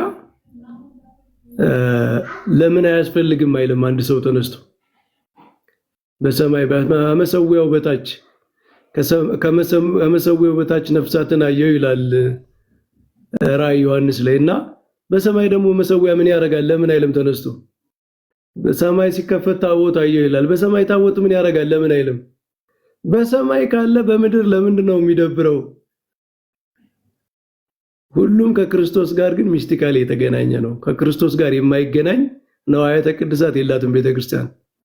ለዛ ነው የክርስቶስ ስም የሚጻፍበት መሰዊያው ላይ። ስለዚህ እኛ መሰዊያውን ከክርስቶስ ነጥለን አይደለም የምናስበው። አሁን የማይረዱት ነገር የክርስቶስ ስም ስለተጻፈበት ነው ራሱ መሰዊያ የሆነው። መሰዊያ የሚለውን አገልግሎት ለመፈጸም እንኳን የክርስቶስ ስጋና ደም የሚከብርበት እንዲሆን እንኳን ያደረገው ስሙ ነው። የተጻፈበት ስም፣ የተጸለየበት ጸሎት፣ ያንን አገልግሎት እንዲያገኝ ያደረገው ራሱ ክርስቶስ ነው፣ ስሙ ነው። እና በጥንታውያን ቤተ ክርስቲያናትም አለ የሚለውንም ለማሳየት ነው። አርክ እንደውም ከነ ስሙ ማለት ነው። ታቦት የሚባልማ አያስፈልገንም፣ ታቦት ሳይሆን የሚያስፈልገን ይላሉ። ደግሞ አንዳንድ አርጊመንት ሰምታችሁ ከሆነ መሰዊያ አለን ይላል። እሺ ጳውሎስ መሰዊያ አለን ይላል። ለምን ታቦት ትሉታላችሁ ይላሉ። ታቦትና መሰዊያ እኮ አንድ ነው። መሰዊያ ከውጭ ነው፣ ታቦቱ ደግሞ በቅድስተ ቅዱሳን ውስጥ ነው ያለ እና የሚቀርበው መስዋዕት አንድ ነው። መሰዊያውና ታቦቱ ሚስቲካሊ አንድ ነገር ነው። ለእግዚአብሔር መስዋዕት ማቅረቢያ ነው። የተለያየ ነገር አይደለም። የተለያዩ አይነት መስዋዕቶች የሚቀርቡበት በውስጥ የሚቀርቡበት ስለሆነ ነው እንጂ በብሉይ ኪዳን መሰዊያን ከታቦት መለየት አይቻልም በአገልግሎት። ለምን? በመሰዊያው ላይ የሚቀርበው መስዋዕት ነው። በታቦቱም ላይ የእንስሳት ደም ተረጭቶ መስዋዕት ነው የሚቀርብበት። አሁን የብሉይ ኪዳንን ስርዓት አምልኮ በጣም ያለመረዳት ችግር የምታዩት። እሺ መሰዊያ ሲኖረን ግን ታቦት ምን ያደርግልናል? ታቦት ምንድነው የሚደረግበት? በብሉይ ኪዳን መስዋዕት አይቀርብበትም፣ ደሙ አይረጭበትም፣ ወደ እግዚአብሔር አያርግበትም። ታቦት እኮ መሰዊያ ነው።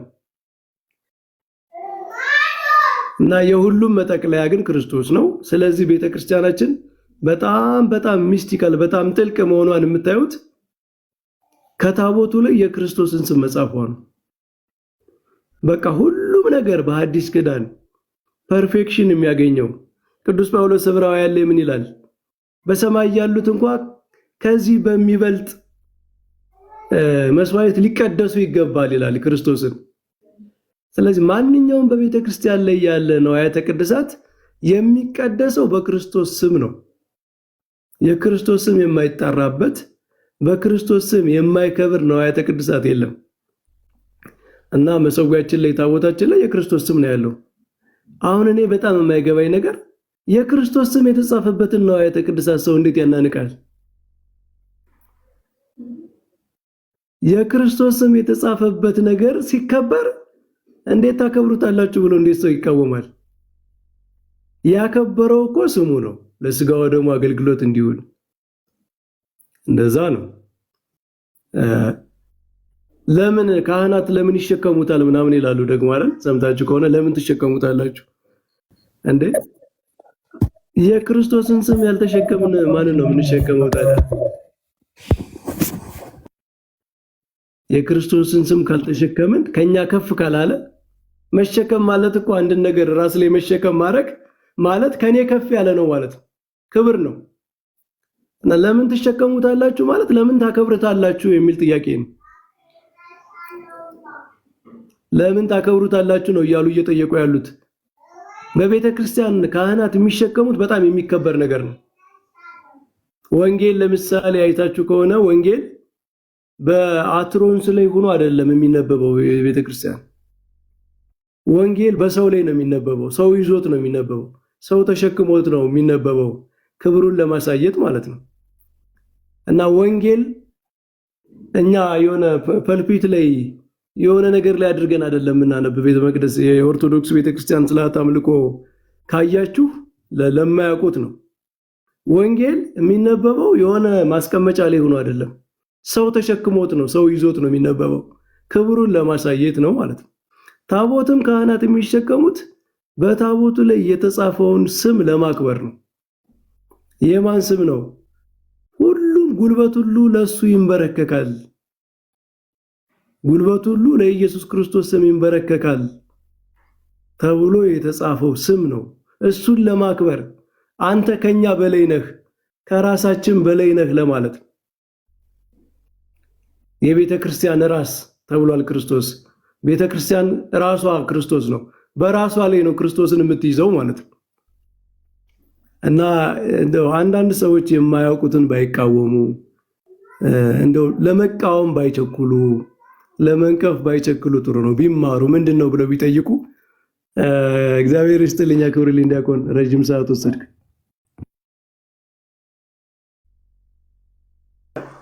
ኧረ እግዚአብሔር ያክብርልን፣ ቃሉን ያሰማልን መምህሬ። አዎ በነገራችን ላይ አላዋቂነት ነው በዚህ ልክ እንትን የሚያደርጋቸው ይመስለኛል። በቃ ካላወቅን ጭራሽ እስከ መሳደብ የክርስቶስን ስምን የተሸከምን የክርስቶስን ስም የተጻፈበት አልፋ ኦሜጋ ቅድም አሳይቻቸው ነበረ እና በጣም በጥንታውያን አብያተ ቤተክርስቲያን ላይ አልፋ እና ኦሜጋ እንዲሁም ደግሞ የግሪክ እና ሮ ትጻፋለች እና ክርስቶስ አልፋ እና ኦሜጋ ተብሎ ሁሉም መሰዊያ ላይ ይጻፋል። በተለይ ጥንታውያን አብያተ ቤተክርስቲያናት ላይ ያለ እኛ ቤተክርስቲያንም ጋር ስንመጣ ይህንኑ ቤተክርስቲያናችን አልፋ ወኦ ብላ ትጽፋለች። በትልቁ ታቦታችን ላይ የትኛውም ታቦት አልፋና ኦሜጋ የሌለበት የለም። አልፋና ኦሜጋ የሌለበት ታቦት ከጅምሩ ታቦት አይደለም። ስለዚህ ታቦታችን የክርስቶስን ስም የተጻፈበት እንዲሁም ደግሞ የክርስቶስን ስም ብቻ ሳይሆን ጉልበት ሁሉ ለማን ይንበርከክ የተባለበት ለክርስቶስ። ስለዚህ በታቦቱ ፊት ለፊት ለክርስቶስ ስም ኃያል የሆነ አዳኝ የሆነ ዘላለማዊ አምላክ ለሆነ ለጌታችን ለኢየሱስ ክርስቶስ በታቦቱ ፊት ለፊት እንመረከካለን ማለት ነው። ታቦት ማለት አሁንም በድጋሚ ቅድም አለቃ ኪዳነ ወልድ ክፍሌ እንዳስቀመጡት በአዲስ ኪዳን መስዋ ወይም ደግሞ መሰዊያ ተብሎ የሚተረጎመው እሱም ቤተክርስቲያናችንም ጥንታውያን አብያተ ቤተክርስቲያን አሏት ማለት ነው። ሰው ቃልዎት ያሰማልን መምህሬ። ዮሐዴ አለ እሱም ቤተክርስቲያን መምህር በረከት ጥሩ ትምህርት ነበረ እና ምናልባት የተወሰነ ነካ አረጉት የተነሳ ሀሳብ እኔም ላሳይና ከዛ እስቲ ከተባሉት ነገሮች በጣም ያሳቀኝ ነገር የተወሰነ ሀሳብ ሰጥበታለሁ። ሴንት ግሪጎሪ ኦፍ ኒሳ ኦን ደ ባፕቲዝም ኦፍ ክራይስት መጽሐፉ የተናገረውን ነገር ላሳያቸው። ኦን ደ ባፕቲዝም ኦፍ ክራይስት መጽሐፍ ስክሮል አድርጋችሁ ወደ ታች ስለ ቴብል የሚናገርበት ፓርት አለ፣ ወይም ደግሞ ስለ አልታሩ ማለት ነው። ቅድም አሳይቷቸዋል ብዬ ነው መኩ እና አልታር፣ ሆሊ ቴብል፣ ቅዱሱ ጠረጴዛ እየተባለ ይጠራል። መሰዊያ እየተባለ ይጠራል። በጣም ብዙ ስሞች እኛ ራሱ እንጠራዋለናል። መሰዊያ፣ ታቦት፣ ቅዱሱ ጠረጴዛ፣ አርጋኖን ላይ ቃል በቃል በቅዱሱ ጠረጴዛ ፊት ሁላችንም ተሰብስበን ከመለኮታዊ ስጋው ከመለኮታዊ ደሙ እንካፈላለን ብለዋል። ሰው ቅዱስ ጠረጴዛ ይባላል። የጌታ ጠረጴዛ ተብሎ ይጠራል። የጌታ ጠረጴዛ ሰው የጌታ ከሆነ ሁሉም ነገር ባይዘወይ እኛም ራሱ ክርስቲያን ሰው ራሱ የጌታ ከሆነ የተለየ ክብር የተለየ ጸጋ አለው ማለት ነው። የጌታ ከሆነ ሰው ራሱ የጌታ ካልሆነ ግን ሰው ራሱ ምንም አይደለም። ሰው ምንድነው እንደተባለው እንደዛ ነው የሚሆነው። እና ግሪጎሪ ኦፍ ኒሳ ምን ብሎ ይናገራል ስለዚህ ጠረጴዛ ወይም ደግሞ ቅዱሱ መሰዊያ ሲናገር እንዲህ ይላል። he blessed the body that is baptized መጀመሪያ ያው ስለሚጠመቁ ሰዎች እየተናገረ ይመጣና ካህኑ ምን ያደርገዋል? ተጠማቂውን እንደሚቀድሰው እንደሚባርከው ምናምን እየተናገረ ይመጣል። and the water that baptizes ካህኑ ምንድነው የሚጠመቀውም የመጠመቂያ ውሃውን ይቀድሰዋል። despite not therefore the divine laver nor think lightly of it as a common thing. ስለዚህ ማንም ሰው ውሃውን እንደ ተራም ነገር አድርጎ እንዳይረዳው እንዳይቆጥረው ይላል። on account of the use of water ማለት ውሃ ስለተጠቀም በቃ ነገሩን ቀላል ወይም ደግሞ ምድራዊ የሆነ ካርናል የሆነ እና ምንም ከውሃ የተለየ ነገር እንደሌለው አድርጎ ማንም እንዳይቆጥር ይላል። for the power that operates is mighty ይላል። ምክንያቱም የሚሰራው ኃይል ማን ነው? ታላቅ ነው ብሎ በነገራችን ላይ ሴንት አምብሮስ ኦፍ ሚላንም ኦን ዘ ሳክራመንት መጽሐፍቶቹ ኦን ዘ ሳክራመንት ወይም ደግሞ በእንተ ምስጢራት መጽሐፍቶቹ ጸጋ ወይስ ደግሞ ተፈጥሮ ይበልጣል እያለ የሚያነጻጽርበት ክፍል አለ። ጸጋ ታላቁን ነገር ወይም ደግሞ በጣም ድንቅ ከተፈጥሮ ተቃራኒ የሆኑ ነገሮችን ራሱ ያደርጋል ብሎ ይናገርና ለምሳሌ የመራሩ ውሃ ሙሴ አለ አይደለ? በዱላ ምን አድርጎታል? ጣፋጭ እንዲሆን አድርጎታል። ይሄ ሶር የሆነ መራሩ ውሃ በእንጨት የሚጣፍጥ ለተፈጥሮ ተቃራኒ የሆነ ከአለት በፍጹም ይሄ ከደረቅ ድንጋይ ውሃ ሊወጣ አይችልም አይደለ? በእግዚአብሔር ኃይል ግን ዱላው አለትን ሲነካ ምን ውሃ አስገኝቷል ማለት ነው። እንደዚህ አይነት ነገሮችን እያነጻጸረ ይሄዳል እና እንዴት ህብስቱ የጌታ ስጋና ደም ይሆናል ለሚሉ ሰዎች ምላሽ ሲሰጣቸው ኦኬ ለተፈጥሮ ተቃራኒ የሆነው በዱላ ሙሴ ከአለት አፈለቀ በእምነት ማለት ነው። ምታው ውሃ ይፈልቃል ሲለው እግዚአብሔር አደረገ።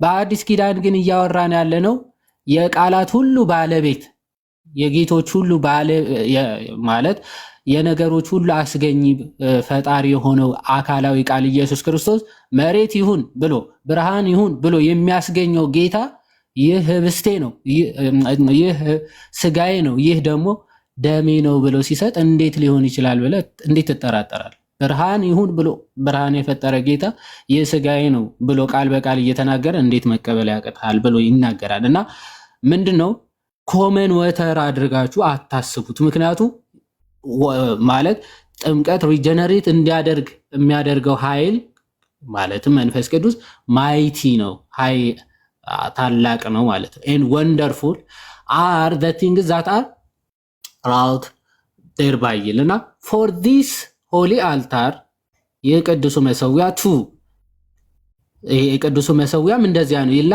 by which I stand is stone ordinary in its nature። አሁን ይሄ ቅዱሱ መሰዊያም ኦኬ ካህናቶቹ እኛ የምንቆምበት ወይም ደግሞ ቆመን መስዋዕቱን የምንፈጽምበት ይሄ ቅዱሱ መሰዊያም አስቀድሞ ምንድነው? it is ordinary stone by its nature ማለት አንዳንዶቹ እንዴ እንጨት እኮ ነው ድንጋይ እኮ ነው እያሉ ያሾፋሉ።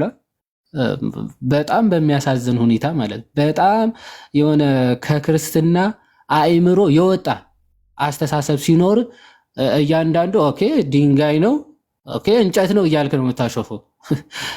ግሪጎሪ ኦፍ ኒሳ ምን ይላል? አዎ ኦርዲናሪ በተፈጥሮ ምንድነው አስቀድሞ የነበረው ኔቸሩ ምንድነው? ይሄ መሰዊያ ዚስ ሆሊ አልታር በቃ ኦርዲናሪ ስቶን ነው። ኦርዲናሪ ኢን ኢትስ ኔቸር ማለት ኦኬ። አንዴ ከፍ ላድርገው።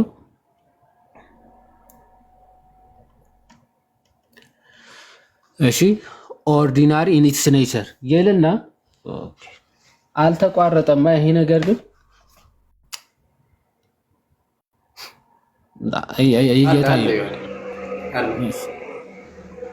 በጣም ጥሩ። ስለዚህ ኦርዲናሪ ኢን ኢትስ ኔቸር ይልና ቀጥሎ ኖ ዋይዝ ዲፈረንት ፍሮም ዲ አዘር ስሌቭስ ኦፍ ስቶንስ ዛት ቢልድ አወር ሃውስስ ኤንድ አዶርን አወር ፔቭመንትስ ማለት ነው።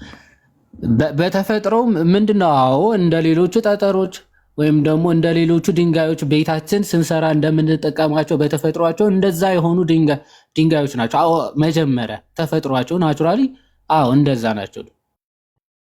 አልታሩ መሰዊያው ማለት ኦኬ። ወይም ደግሞ ቤታችንን መኖሪያ ቤቶቻችንን የምንሰራባቸው ድንጋዮች ከነዛ በተፈጥሮ የተለየ ነው፣ ከሰማይ የወረደ ነው ብለናል አላልም? ባይዞ በቃ እነሱ ድንጋዮች ናቸው በተፈጥሮ ማለት በት ይላል seeing that it was consecrated to the service of God ሆኖም ግን ለእግዚአብሔር አገልግሎት ኮንስክሬት ከተደረጉት the service of God ለእግዚአብሔር አገልግሎት ከተቀደሱ በኋላ ካህኑ ከቀደሳቸው በኋላ ግን and receive the benediction ኦኬ ጸሎተ ይሄ ከከበረ በኋላ ማለት ነው። ከከበረ በኋላ እሺ ከተቀደሰ በኋላ በካህን ከተቀደሰ በቅብዓ ሜሮን ከከበረ በኋላ ግን it is a holy table ከዛ በኋላ ራሱ no anymore ድንጋይ ኦኬ ቅዱስ ጠረጴዛ ተብሎ ነው የሚጠራው። ኦኬ ድንጋይ ተብሎ አይጠራም። ከዛ በኋላ ተቀድሷል፣ ከብሯል፣ ለእግዚአብሔር አገልግሎት የተመረጠ ሆኗል። ስለዚህ ያ ምንድነው? ሆሊ ቴብል ነው፣ ቅዱስ ጠረጴዛ ነው። አን አልታር አንዲፋይልድ ኦኬ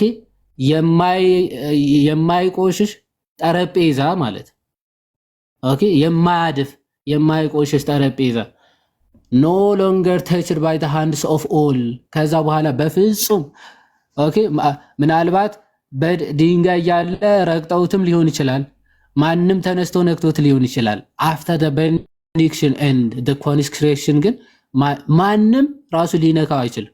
ማንም ሊነካው አይችልም። ኦኬ ኖ ሎንገር ተችድ ባይ ዘ ሃንድስ ኦፍ ኦል በሁሉም እጅ እንኳን የሚነካ አይሆንም ማለት በት ኦፍ ዘ ፕሪስትስ አሎን ይላል።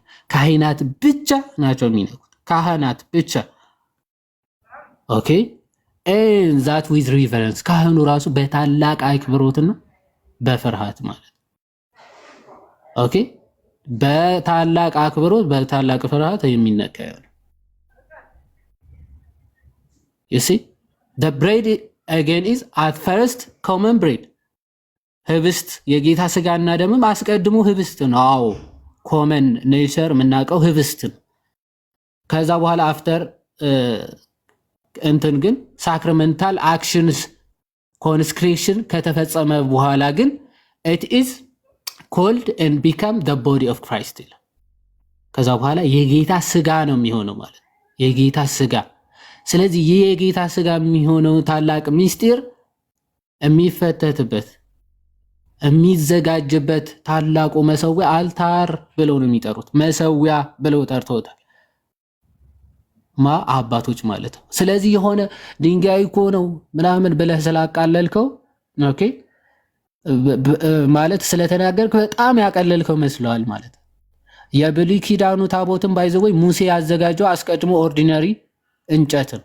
ምንም የተለየ ከሰማይ የወረደ አይደለም። ከዚህ ጠርበህ አዘጋጅ ነው የተባለው። በተፈጥሮ እንጨት ነው። አዎ እንጨት ነው። በነገራችን ምንም ከሰማይ የወረደ ምናምን አይደለም። ታቦት የብሉይ ኪዳኑ ግን እንደው እንደዚህ አይነት ነገር ስለሆነ ከእንጨት የተዘጋጀ ስለሆነ ይሄ ምን እንጨት እኮ ነው እያልክ ብታቃለለውና እኔ ምን እኮዋለሁ ምን ችግር አለው ብትል ያው በመቅሰፍት እሱን እንኳን ተራ ሰዎች ክህነት የሌላቸው ሰዎች ሲነኩት በመቅሰፍት እንዴት እንደነደዱ ታውቃላችሁ። ኦኬ በመቅሰፍት እግዚአብሔር ሲቀጣቸው ያንን ሳይገባቸው ወይም ደግሞ ክህነት ሳይኖራቸው የነኩት ማለት ነው። የነኩት ኢሚዲየትሊ ዛ በመቅሰፍት ይቀጣቸዋል። ልክ እንደዚህ አይነት መሀይሞች መጥተው ግን ተራ እንጨት ነው ይላል ቅዱሱ መሰዊያ ማለት። ይሄ የብሉይ ኪዳኑ ነው እየተናገረን ያለው የብሉይ ኪዳኑ። የሐዲስ ኪዳኑ ደግሞ ምን የሚሰዋበት ነው እያለን ያለን። በነገራችን የጌታ ስጋና ደም የሚቀርብበት ታላቅ መሰዊያ ነው። ታላቅ መሰዊያ የጌታ ስጋና ደም ነው። የከብት አይደለም የሚረጭበት፣ የከብቶች ደም አይደለም የሚረጭበት። እንደ ብሉይ ኪዳኑ መሰዊያ፣ እንደ ብሉይ ኪዳኑ ታቦት፣ እንደ ብሉይ ኪዳኑ የብሉይ ኪዳኑ መሰዊያ ታውቃላችሁ አይደል? ከድንጋይ አዘጋጅ አለው እግዚአብሔር አይደል? ከድንጋይ ስራ። ከዛ በኋላ ማንም እንዳይነካው ካህኑ ራሱ ወደዛ ሲቀርብ ሀፍረተ ስጋ እንዳይገለጥ በመሰዊያዬ ፊት ሀፍረተ ስጋ እንዳይገለጥ በመሰላል አትውጣ። አሁን መጀመሪያ ተራ ድንጋይ ነበረ ያ መሰዊያ። ግን በደም ከተቀደሰ በኋላ ግን ይላል አይደለ? ማንም እንደውም ቆይ አንዴ እሱን ላሳያቸው። በከብቶች ደም ከተቀደሰ በኋላ ያ መሰዊያ ሁሉንም ይቀድሳል። በነገራችን ላይ የሚነካውን ሁሉ የሚቀድስ ይሆንና ከዛ ደግሞ ያንን ሀፍረተ ስጋ በዛ እንዳይገለጥ በመሰላል አትውጣ ይላል። እናሳያቸው።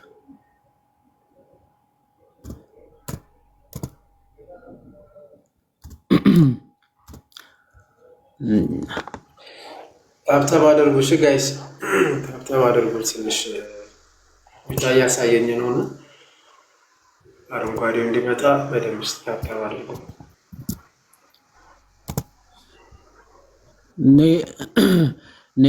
ኔትወርክ ነው ወንድማችን ትላለህ። እሺ ዘጸአት 20:26 ላይ ነው።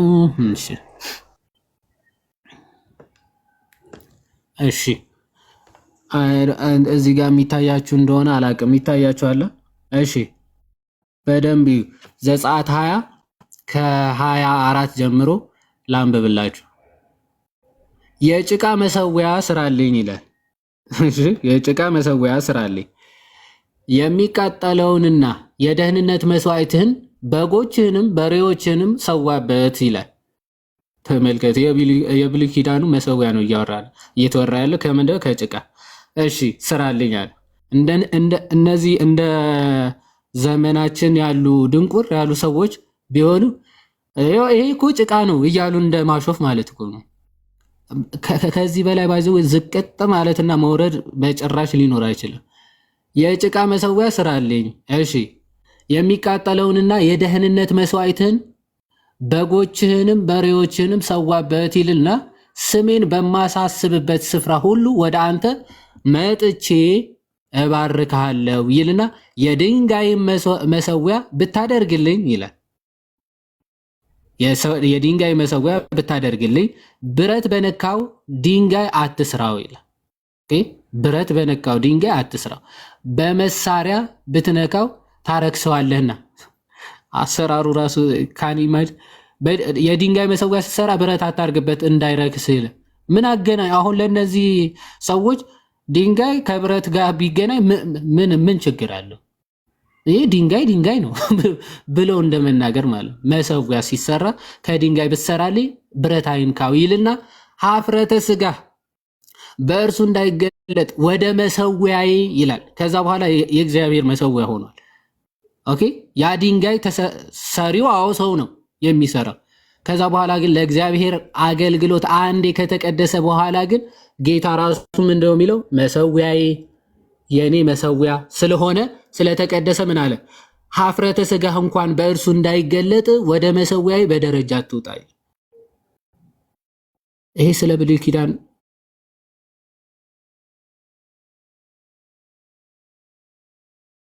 መሰዊያ ነው እየተናገረ ነው ያለው።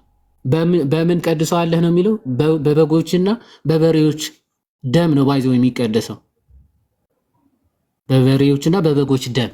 ስለዚህ በሱ እንኳን ሀፍረተ ስጋ እንዳይገለጥ ምን አትበል፣ በመሰላል አትወጣ። ባይዘው እዚህ ዘጸአት 29 ላይ ብትመለከቱ በደሙ ትቀድሰዋለህ፣ የሚነካው ሁሉ እርሱ ይቀደሳል ተብሎም በግልጽ ተነግሯል።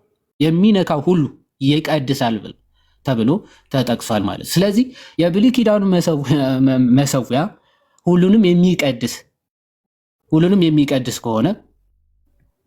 የሚቀድስ ከሆነ በደም በበጎች ደም ተቀድሶ ራሱ ማለት ነው። ሁሉንም የሚቀድስ ከሆነ የአዲስ ኪዳንና እውነተኛው መሰዊያ የክርስቶስ ደም በክርስቶስ ደም የከበረ የተቀደሰውማ እንዴት አብልቶ ፍጥረታትን ሁሉ አይቀድሳቸው? ኦኬ፣ በሁሉም የማይነካው ይህማ እንዴት ታላቅ ክብርና ታላቅ አክብሮት አይገባውም? ለዚህ መሰዊያ ማለት እንዴት አይገባውም? እንደውም ቅዱስ ዮሐንስ አፈወርቅ ደግሞ እንደ ፕሪስትሁድ መጽሐፉ ቡክ 3 ቁጥር 4 ላይ እንዲህ ብሎ ይናገራል። እሷን አሳይቼ አይ ቲንክ በጣም ብዙ ሰዓት ወሰድኩኝ፣ አውቃለሁ፣ እጨርሳለሁ። ዲስ አልታር እሺ፣ እቺን ከዚህ ጀምሬ ላንብብላችሁ። እሺ፣ ሁለተኛ ቆሮንቶስ ምዕራፍ 3:10 ይልና ፎር በደንብ ፎር ዌን ዩ ሲ the Lord sacrificed ጌታ ሲሰዋ ስትመለከቱ ይላል። ባይዘው መስዋዕት ነው። መስዋዕቱ አዲስ ኪዳን አለ፣ እርሱም ጌታ ነው። ዕለት ዕለት አዲስ መስዋዕት ኖሮ ነው አይደለም። ኦኬ፣ ዕለት ተዕለት አዲስ መስዋዕት ኖሮ አይደለም። በዕለት ዓርብ የተሰዋው ጌታ ግን ትኩስ ነው እንላለን። ደሞ አይደል እንደውኛ ለጨዋታው ድምቀት አይደለም ትኩስ ነው ስንል ማለት። ፕሮቴስታንቶች ደሙ ትኩስ ነው ይላሉ፣ ግን የላቸውም ደም። የት አለ ትኩሱ ደም? እኛ የጌታ ደም ሁል ጊዜ ዘወትር እናገኘዋለን፣ ትኩስ ሆኖ ማለት። ልክ በዕለት ዓርብ እንዳለ ሆኖ ሁል ጊዜ እናገኘዋለን። የት? መሰዊያው ላይ። ስለዚህ for when you see the Lord sacrificed and laid upon what ምን ይላል? በመሰዊያው ላይ ተኝቶ ስታገኘው ወይም ደግሞ ተሰውቶ ስታየው ነው የሚል። እናየዋለን፣ እኛ ክርስቲያኖች እናየዋለን። ሁሌ ጌታ ተሰውቶ ምን እንላለን? እናያለን፣ እናገኘዋለን። የት? መሰዊያው ላይ። ስለዚህ and the priest standing and praying over the victim and all the worshippers empurpled with that precious blood, can you then think that you are still among men and standing upon the earth? ይላል ቅዱስ ዮሐንስ አፈወርቅ በእንተ ክህነት መጽሐፎች ቡክ 3 ፓራግራፍ 4 ላይ ምንድነው የሚለው? ጌታ በመሰዊያው ላይ ተኝቶ ስትመለከተው፣ ተሰውቶ ስትመለከት፣ ኦኬ፣ ካህኑም ያቀድሱ ጸሎት ሲያደርግ ስትመለከት እና ወርሺፐሩ አምላኪያን ክርስቲያኖችም በዙሪያው በመሰዊያው ዙሪያ ከበው ስትመለከት፣ በቅዱሱ በሚያነጻው በቅዱሱ ደም የተቀደሱ ወይም ደግሞ የከበሩ እነዚህ ክርስቲያኖች ደግሞ በዙሪያው ቆመው ስትመለከት፣ አሁንም ስቲል በምድር ላይ እንደቆምክ ነው የምታስበው? በምድር ላይ እንደቆምክ ታስባለህ ብሎ ይጠይቅና አር ዩ ናት ኦን ደ ኮንትራሪ በተቃራኒው ነው ይልና ስትሬት አዌይ ትራንስሌትድ ቱ ሄቨን ቀጥታ ወደ ሰማያት አርጋል ወይም ደግሞ ሰማይ ነው ያለው ይላል። ካስት አውት ኤቭሪ ካርናል ቶት ፍሮም ዘ ሳውል። ስለዚህ የስጋ ሐሳብ ሁሉ ከሰውነት ከነፍስ አስወግድ ይልና ዱ ዩ ናት ዊዝ ዲስ ኤምባዲድ ስፒሪት ኤንድ ፒውር ሪዝን ኮንተምፕሌት ዘ ቲንግስ ዊች አር ኢን ሄቨን oh what a marvel the love of God to man, he who sits on high with the Father ይላል is at that hour held in the hands of all ይላል። እርሱ ምን ያለ የሚያስደንቅ ነገር ነው የእግዚአብሔር ፍቅሩ ይልና በአባቱ ቀኝ የተቀመጠው ያ አካላዊ ቃል ኢየሱስ ክርስቶስ በዛ ሰዓት በእያንዳንዱ እጅ በእያንዳንዱ ሰውነት በእያንዳንዱ ክርስቲያን የተቀበሉ ማለት የተቀበሉ ክርስቲያኖች ጋር ነው እሱ and gives himself to those who are willing to embrace and grasp him ፈቃደኞች ለሆኑና እርሱን ለመቀበል ፈቃደኞች ለመንካት ለመቀበል ለሚፈልጉት ሁሉ ራሱን አሳልፎ በዛ ሰዓት ይሰጣቸዋል። ኦኬ and these all do through the eyes of faith ይሄ ሁሉ በእምነት አይ ከተመለከታችሁት ኦፍ ኮርስ ኢየሱስ ክርስቶስ በዛ ሰዓት ተሰውቶ ትመለከቱታላችሁ። እና ሁላችሁም ያንን ጌታ በአባቱ ቀኝ ያለውን ጌታ ትቀበሉታላችሁ። ስለዚህ ይሄንን መሰዊያ ነው በጣም ለማቅለል የሚሞክሩት ማለት ነው። መሰዊያ ከሌለህ ደግሞ ሉትራኖችም እንደተናገሩት ያር ሜርሊ ኢን አዳራሽ ማለት አዳራሽ ውስጥ ነው ያለው። ሲቀጥል እኔ የሚሸከመው ሳይሆን የሚሸከመኝ ጌታ ባይ ዘ ወይ ታቦት አምላክ አይደለም፣ ፈጣሪ አይደለም፣ ጌታ አይደለም። ግን የፍጥረታት ሁሉ ጌታ የፍጥረታት ሁሉ መድኃኒት የሆነው ኢየሱስ ክርስቶስ ቅዱስ ስጋውንና ክቡር ደሙ ለፍጥረታት ሁሉ ሰጥቷል። ሲሰጥ ደግሞ በመስቀል ላይ ሰውቶ ሰጥቶናል አይደል? ያንን የከበረ ስጋና ደም የሚፈተትበት የሚዘጋጅበት ታላቅ መሰዊያ ነው። የጌታ ስጋና ደም የሚቀርብበት ታላቅ መሰዊያ ነው። ሶ ከደሙ ወይም ደግሞ ከመስዋዕቱ የተነሳ ነው ታላቅ የሆነው እንጂ በተፈጥሮ ወይም ደግሞ ከሌላ ነገር አንጻር አይደለም። ባይዞ ትልቅ ክብር የምንሰጠው ትልቅ አክብሮትም የምንሰጠው እዛ ከሚቀርበው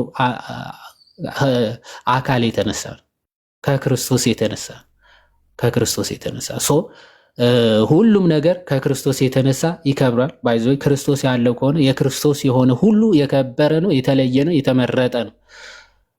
በተለይ ደግሞ ይህ ቅዱስ መሰዊያ ማለት ነው ክርስቶስ አክቹዋሊ በአካል ፕሬዘንት የሚያደርግበት ማለት በአካል የሚገኝበት ማለት ኦኬ፣ ስጋውና ደሙ ስለሆነ ማለት ከዛ አንጻር የከበረ የተቀደሰ ነው።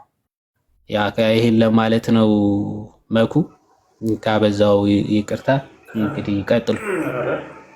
በዛው ቃሎት ያሰማልን፣ ቃሎት ያሰማልን። ይዋዴ በጣም ደስ ይላል። እንግዲህ እንደሰማችሁት ከአባቶቹ ከመጽሐፍ ቅዱስም መሰዊያ እንደነበራቸው በአዲስ ኪዳን እኛ ታቦት ብለን ልንጠራ እንችላለን። መሰዊያ አለን።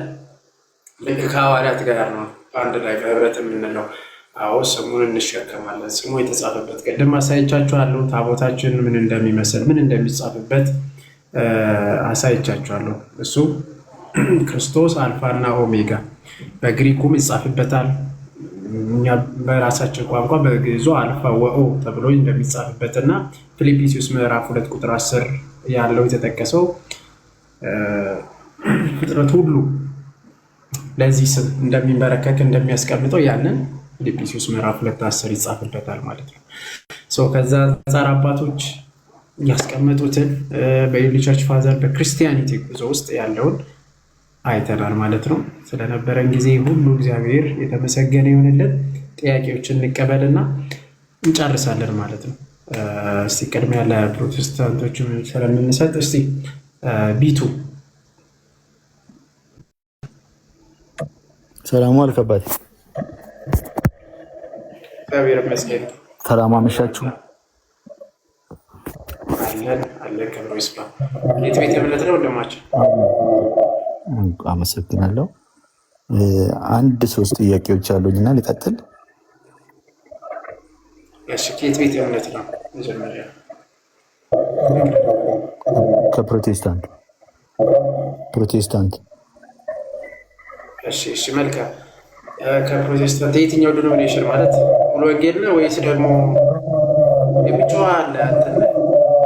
ፔንቴኮስታል። አሁን ምን አካባቢ ነው? ፔንቴኮስታል። ጫጫታ አለ ከጀርባው። አይሰማም? ጫጫታ አለ ከጀርባው። የሚረብሽ አለ። ኤርፎን ወይ ምናምን ሰክታ የሚረብሽ ድምፅ አለ። ኧረ ባዶ ቤት ውስጥ ነኝ፣ ምንም የለም። ነው ኤርፎን ወይ ምናምን ሰክታ ኤርፎን ይዘህ አድርጋል። እስቲ መኩ ቆይ የሚውጣ አድርገህ እስኪ አንተ ነው እንዴ? ምንም የለም። እስቲ ኦኬ፣ ያንተ አይደለም ቢቱ። ቆይ ኤርፎን ወይ ምናምን የሆነ ነገር ሰክታል ወይ የሆነ ቻርጀር? ኧረ ቀጥታ በስልኬ ነው። በስልክማ ነው። ስልክህ ላይ የሆነ ነገር ሰክታል። የተሰካ ነገር የለም ማለት ነው። ይቅርታ። እሺ፣ ወይ ተመልሰህ ግባ። በጣም እንትን ይረብሻል የሆነ ድምፅ። ተመልሰህ ግባ።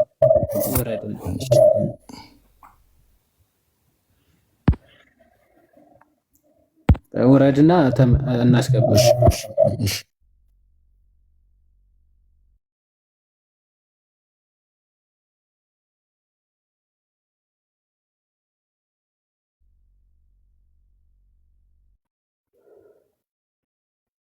መኮ መብራት ጠፍቶ ነው። መብራት መልሰው ነው መሰለኝ። ኦኬ ሊሊ ወረደች እንዴ? ይሰማል? ራዲ አዎ ይሰማል። እሺ ፕላንት ኧረ ጥያቄ የለኝም። ዝም ብለህ እሺ ኬት ቤተ እምነት ነበረ ያንተ? ኦርቶዶክስ ነኝ። ኦርቶዶክስ ነህ እንዴ? ዮሐድ መቸል ደውልልህ ስልክ ሶሪ በስልክ ማውራት ይሻላል። ኦኬ ትናንት ደውለልኝ የነበር ከሆነ አዎ ኦኬ ነገ በእንትን እናወራለን ቴሌግራም ላይ እሺ ጻፍልኝ። አይ ሰዓት እሺ እጽፋለሁ። እሺ ጻፍልኝና እነግርሃለሁ። እሺ ቴንክ ዩ ብሩክ ሰላም፣ እንዴት ናችሁ? እንዴት አለ? እንኳን ደህና መጣ። እግዚአብሔር ይመስገን። ፔንቴኮስታል ነህ አይደል? የስ ያ ለኛው ኦኬ። መሰዊያ አላችሁ? ቆይ መጀመሪያ ልጠይቅህና ጥያቄዎች ስለነበሩኝ ከዛ ትጠይቀኛለህ፣ ስለ አብራራችሁበት ነገር ማለት ነው። መሰዊያ አላችሁ ወይ? ቆይ አንዴ ተረጋጋና መጀመሪያ ቆይ። አይ አሁን ለመጨቃጨቅ ከገባ አሁን በጣም ደክሞኛል። አይ ከሌሎቹ ጥያቄ ስትቀበሉ ነበርና ቆይ እሺ ሊቀበል ነው። አሁንም ቆይ አንዴ ተረጋጋ ብሩክ። አሁንም እያብራራ የነበረበት እያብራራ የነበረው አለ። ከአብራራ ነው ውስጥ መጀመሪያ መሰዊያ የሚለው መሰዊያ ላይ ተግባብተናል አላችሁ። መጀመሪያ ቤዚኩ ላይ ሳንግባባ ሌላ ከጠየቀኝ ምንም አይደለም። መጀመሪያ መግባባት ያለብን መሰዊያ አላችሁ እናንተ ትቀበላላችሁ። መሰዊያ አለን። አዎ ክርስቶስ ኢየሱስ ነው መሰዊያችን። ኦኬ ምን አድርገኝ? ክርስቶስ ኢየሱስ ራሱ ነው መሰዊያችን። አይሰማም? ኦኬ መስዋዕቱስ መስዋዕቱ አንድ ጊዜ ቀርቦልናል።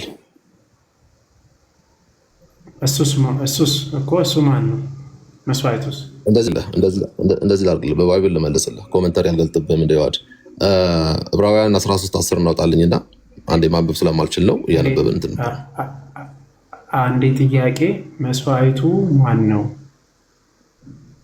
መስዋዕቱ ነው ይሉማ ክርስቶስ ነው። ኦኬ መሰዊያውም ክርስቶስ ነው፣ መስዋዕቱም ክርስቶስ ነው። ያ ትክክል። ለሱ ማረጋገጫ እሰጥሃለሁ። ዕብራውያን 13:10 እናውጣለን።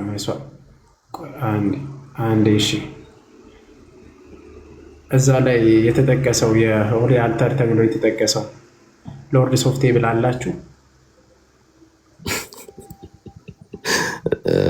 መኩ ለምን መጀመሪያ መልስን እየመለስኩልህ ነው፣ አንብበው ከዛ ደግሞ ወደ ጥያቄ።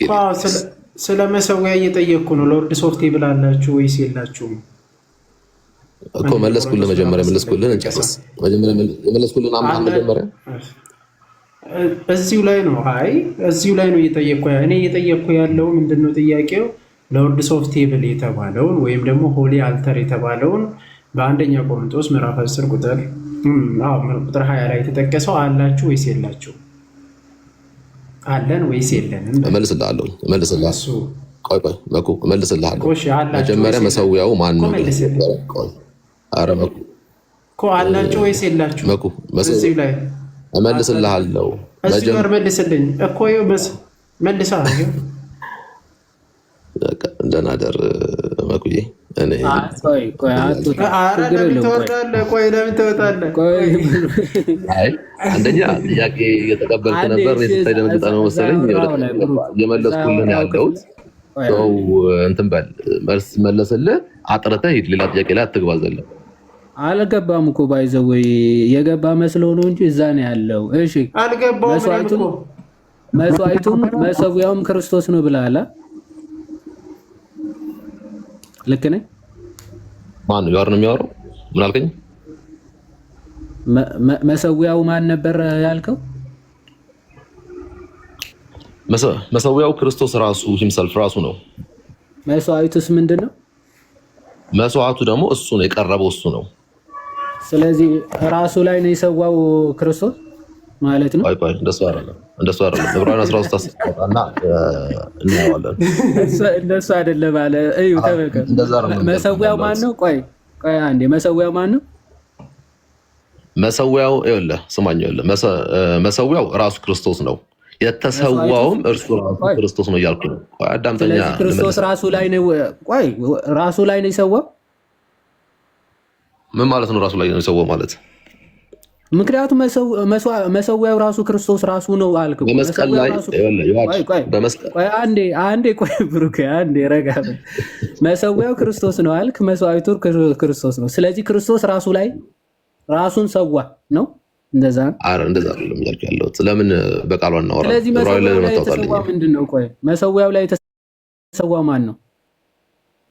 መሰዊያው ላይ የተሰዋውም ራሱ ክርስቶስ ኢየሱስ ነው አልኩ። ወንቤ መሰዊያው ማን ነው? ለምን አታወጣም እና አናነበውም? መሰዊያው ማን ነው? ጨቃጨቃ አይደለም። አውጣው መጀመሪያ። ምን አይነት ትምህርት እንዳለህ እኮ እያሳየን እኮ። መሰዊያው አሁን አትሩጥ፣ አትሩጥ። ትምህርት ስትጠየቅ እንዲህ እያልክ መሮጥና ለመሳደብ ከሆነ ባይዘወይ እታች ትወርዳለህ። እኔ በፍጹም አልሳደብም። አይዞህ ታውቀኛለህ አይደል? ትምህርት መልስ በደንብ እሺ። መሰዊያው ማን ነው አልከን ወዳጄ? እየመለስኩልህ ነው 10 ጊዜ። አሁንም ደግሜ እነግርሃለሁኝ። መስዋዕት የሆነው ክርስቶስ ኢየሱስ ነው።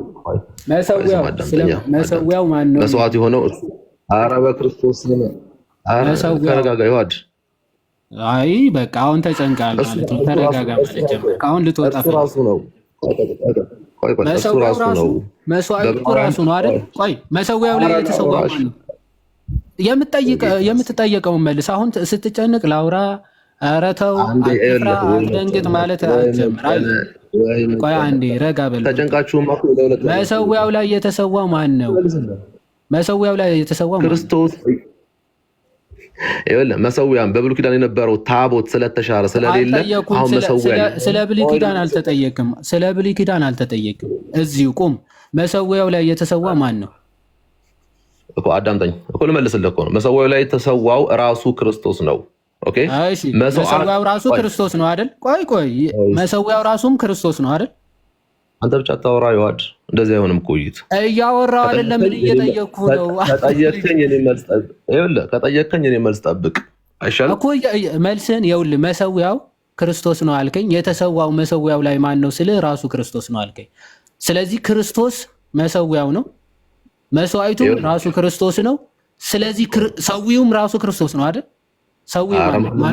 ማንም አላለም። አይዞህ ማንም አላለም። ችግር የለውም እጠይቃለሁ። እሺ ሰዊው ማን ነው? ማን ነው የሰዋው? ተመልከት። ትልቁ ላይ አድርገኝ አንዴ መኩ በደንብ እሺ። መሰዊያው ክርስቶስ ነው፣ ማንም አላለም ብሎኛል። መሰዊያው ክርስቶስ ነው። መስዋዕቱ ማን አልከኝ? መስዋዕቱስ ማን ነው? መስዋዕቱ የሆነው ክርስቶስ ኢየሱስ ነው። መሰዊያው የሚለውን ግን ቆይ አንዴ የሀሳብ ለውጥ አመጣ። መሰዊያ እኔ አላስጨንቅም። ይኸውልህ ቆይ አንዴ ተረጋጋና አንዴ እናውራ። መሰዊያው ምን አመጣውን አላስጨንቅም። እኔ ጠያቂ ነኝ። ጠያቂ ከመቼ ወዲህ ነው የሚጨነቀው? አንዴ ረጋ በልና ሳትደነግጥ ተረጋግተህ አውራ። ያው መሰዊያው ማን ነው? ልክ ነኝ? መሰዊያው ክርስቶስ ብለኛል። ልክ ነኝ? አላልኩም አላልኩም። ባይ ዘ ወይ ያልኩበት ሚንስ ስላለኝ አሁን ቆይ አላልኩም ብለሃል። አሁን ትነግረኛለህ። አላልኩም ብሏል። ስሙ መሰዊያው ማን ነው? ተረጋጋ ወንድሜ። መስዋዕቱ እርሱ ክርስቶስ ነው አልኩ። መሰዊያ የሚለውን ግን ለማብራራት አንተ እንደፈለግ አትጨፈልቀውም። መሰዊያው ማን ነው? አትጨፈልቀውም። አንተ እኮ ላስረዳ ሳትነግረኝ ምንድን ነው የምታስረዳ? ላስረዳ ማን እንደሆነ አሁን አንተ አሁን ምንም ላስረዳህ አይደለም የሚባለው ብሩኬ፣ አማርኛም እየጠፋብህ ነው። መሰዊያው ማን ነው ስትባል መሰዊያው ክርስቶስ ነው አልኩህ። ሙሉ ለሙሉ ነገርኩህ አይደል? መሰዊያው ደግሞ ማን ነው የሚለውን በዕብራውያን አንዴ ረጋ በል። ቅድም ክርስቶስ ነው እያለ ሲጮህ ነበረ። አሁን ላስረዳ ማለት ጀመረ። ይህን ያክል ከራሳችሁ ጋር እንድትጣለው ማድረግ እንችላለን። ባይዘው ክርስቲያንስ ትምህርታችን የማይናጋ መሰረት ላይ ስለተመሰረተ አሁን መሰዊያው ማን ነው? ማን ነው? መልስ። ተረጋጋ እኮ ልመልስልህ። ከአሁን በኋላ ላገባብኝ ነው ማለት በመሀል ላገባብኝ። አሁን በመሀል ላገባብኝ። መሰዊያው ቀጥታ ነው የምትመልሰው። ቀጥታ መልስ። ላብራራት በል። ምንም የሚብራራ ነገር እኮ አይደለም። አብራራ። አንተ አትነግረኝም። አንተ የመጠየቅ እንትን ነው ያለ ፍቃድ ነው ያለ። እኔ ደግሞ የመመለስ ፍቃድ አለ ነበረ። በጽሁፍ ሲሆን ነው እንዴ የምታብደው? ምን ይሆንክ ነው? መሰዊያ ማን ነው ስትባል ምንድን ነው? እኔ ለምን እንደተንጫጫችሁ አልገባኝም። ሌሎቹ ሲገቡ ጥያቄ እየቀረባላችሁ ነበር። እኔ ስገባ ጥያቄ ማቅረብ ጀመራችሁ። አሁን ማልቀስ ጀመረ። ለሱ ልመልስልህ እያልኩ አስተምሬ እወጣለሁ። ቀጥል። መሰዊያው ማን ነው? ቀጥል። እሺ ይኸውልህ መስዋዕት የሆነው ክርስቶስ እርሱ ኢየሱስ። ለምንድን ነው መሰዊያውን እኛ ክርስቶስ ነው ብለን ያወራ ነው? ክርስቶስ ነው የምንለው ለምንድን ነው? መሰዊያው ላይ ፎከስ አድርግ። መስዋዕቱ ቆይ አልመጣውም። መሰዊያው ምን ሆነ ያለ ብሩክ? እንደ ቅድሙ ቀስ እየነገርኩህ ነው። መሰዊያው ቆይ እሺ ላውራ። ይዋድ ከጠየቅ ይኸውልህ መስማት መቻል አለብህ። አንድ አዳም ቆይ አንተሽ እሺ ንገረን። ቆይ አንዴ ቀጥል። መሰዊያው ብቻ ነገር አዲስ ግለጽ። አንዴ አዲስ ወረቀት ግለጽ እኮ። አይ ልጽፈው ነው አዲስ። እንደዚህ እዚህ ከፍዬ ልጽፈው ነው። የቅድሙ ይሄ ነው። አሁን የሀሳብ ለውጥ መጥቷል። መስዋዕቱ መሰዊያው ማን ነው? መሰዊያው ያዲ ደንግጣላ ማለት ችግር የለውም። አሁን እንዲህ ብለህ ከዛ ልናስወርድ መስለው አናስወርድም። ከራስ ጋር ተጋጭተህ ትወጣታለህ። መሰዊያው ማን ነው? እኔ ጋር የተቋረጥኩት አልተቋረጥኩም። መሰዊያው ማን ነው? የፈለከውን በል፣ ችግር የለውም። መሰዊያው ማን ነው? ደንግጠናል ጎበዞች። እሺ እሱን ይዘንልሃል። ቀጥል። መሰዊያው ግን ማን ነው? ንገረን። እሺ ካልተቋረጥኩኝ መስዋዕት የሆነልን ክርስቶስ ኢየሱስ እርሱ ራሱ። ኧረ መስዋዕቱን ተው። መሰዊያው ግን ማን ነው ስንል በዕብራውያን 13:10 ላይ መሰዊያ አለን መሰዊያ አለን ብሎ ስለ ክርስቶስ ኢየሱስ ይናገራል። መሰዊያው ማን ነው? ብሩክ አሁንም አልመለስከው። ማን ነው መሰዊያው? እኮ ላውራ ካላስወራኝ የዋድ ጌታ ፍቅር ነው ይላል። በመሀል አትግባ። ልመልስልህ። መሰዊያው ማን ነው? ልመልስልህ ካልሆነ አይዞን ያዲ የምር አይዞን። እንደዚህ ትንጫጫለህ ብዬ አላሰብኩም ነበረ። ደወሪ ግን አላሰብክም። እባክህ መልሶ ደወሪ ግን መሰዊያው በዕብራውያን ጻፍልኝ አንዴ። ዕብራውያን 13:10 ማን ነው? አንዴ ጻፍልኝ ነው አስነብብ። ከየት አመጣኸው ብዬ አልጠየኩም። መሰዊያችሁ ማን ነው? መሰዊያ አለን ብለሃል እኮ። ላሳይህ እኮ ነው፣ በመጽሐፍ ቅዱስ ላሳይህ ነው መሰዊያው ማን እንደሆነ። መሰዊያው ማን እንደሆነ በመጽሐፍ ቅዱስ ላሳይህ ነው። ንገረኝ። ማን ነው? ላሳይህ ነው በመጽሐፍ ቅዱስ። ማን ነው? መጀመሪያ ንገረኝ፣ ከዛ ታሳየኛለህ። አይሰማም መሰዊያ። እሺ ልመልስልህ። መሰዊያ የምንለው እኛ ታቦት ስለተሻረ የአዲስ ኪዳን ደግሞ መሰዊያችን የሆነው አንዱ ማን ነው? ክርስቶስ ኢየሱስ ነው። ቅድም ነግሬሃለሁ። ማብራሪያ ታስፈልገዋል ያልኩህ ለዛ ነው። እሺ መሰዊያ ማን ነው? ኢየሱስ። አልሰማም እንዴ? ክርስቶስ ብዬው ነበረ። ኢየሱስ ስላድርገው ኢየሱስ ነው፣ ክርስቶስ አይደለም ነው። ባላ ሲልሰራ አይዞን ክርስቶስ ብለኸኝ ክርስቶስ ብዬ ጽፌው፣ ከዛ አሁን ደግሞ ኢየሱስ ነው አልከኝ። መሰዊያው ማን ነው? አሁን ማን ልበለው? ስቀስ ጨርስ። አይዞህ የጭንቀት ሳቅ እንደሆነ ይገባናል። ግን መሰዊያው ማን ነው? አሁን ማን ነው አልከን እኮ። ልመልስልሽ መሰዊያ ብለን አብራራህ እኮ ብሩክ፣ አትቀልድ። አሁን አብራርተሃል፣ ጥቅስ ጠቅሳል። ዕብራውያን 13:10 አልከን። ጥሩ መሰዊያ አለን። ማን ነው መሰዊያችሁ? አሁን እባክህ መልስ። መሰዊያ የሆነን እርሱ ራሱ ክርስቶስ ነው፣ ጌታችን ኢየሱስ ክርስቶስ ነው። አሁን በደንብ ጻፈው። ደመቅ ቆይ መሰዊያው ማን ነው? ስለዚህ እንቺ ሰውዬ መለስኩልህ እኮ መለስኩልህ። ምንድን ነው አስበህ ተናገራ። ቀጥታ በቃ ብሩክ። ታዲያ እዚህ ጋር ክርስቶስ መሰዊያው ክርስቶስ ነው ስልህ አይደለም አላልኩም? ለምን አልከኝ? እንዴት እንጫጫላችሁ ብዬ ለመለስኩለት እኮ መኩዬ። ለምንድን ነው 10 ጊዜ ብትገባው? መሰዊያው ክርስቶስ ብለኸኛል ስልህ አላልኩም። ለምን አልከኝ ቅድም? እሺ ደግሜ ልመልስልህ። እዚህ ያለ ሰው ስላለ መልሼ ልመልስልህ። መሰዊያው ክርስቶስ ነው መጀመሪያ። ልክ ነኝ? ኧረ ቆይ አዳምጠኝ፣ ልመልስልህ። ከመስዋዕቱ ነው የሚጀምረው። መስዋዕት የሆነልን መጀመሪያ ክርስቶስ ኢየሱስ ነው ለመስዋዕትነት የቀረበው። ሲቀርብም ደግሞ መሰዊያ ብለን ያቀረብነው ደግሞ መሰዊያው የቀረበበት መሰዊያው ደግሞ ማን ነው? ክርስቶስ ኢየሱስ ነው። አሁን ተመለሰልህ በደንብ።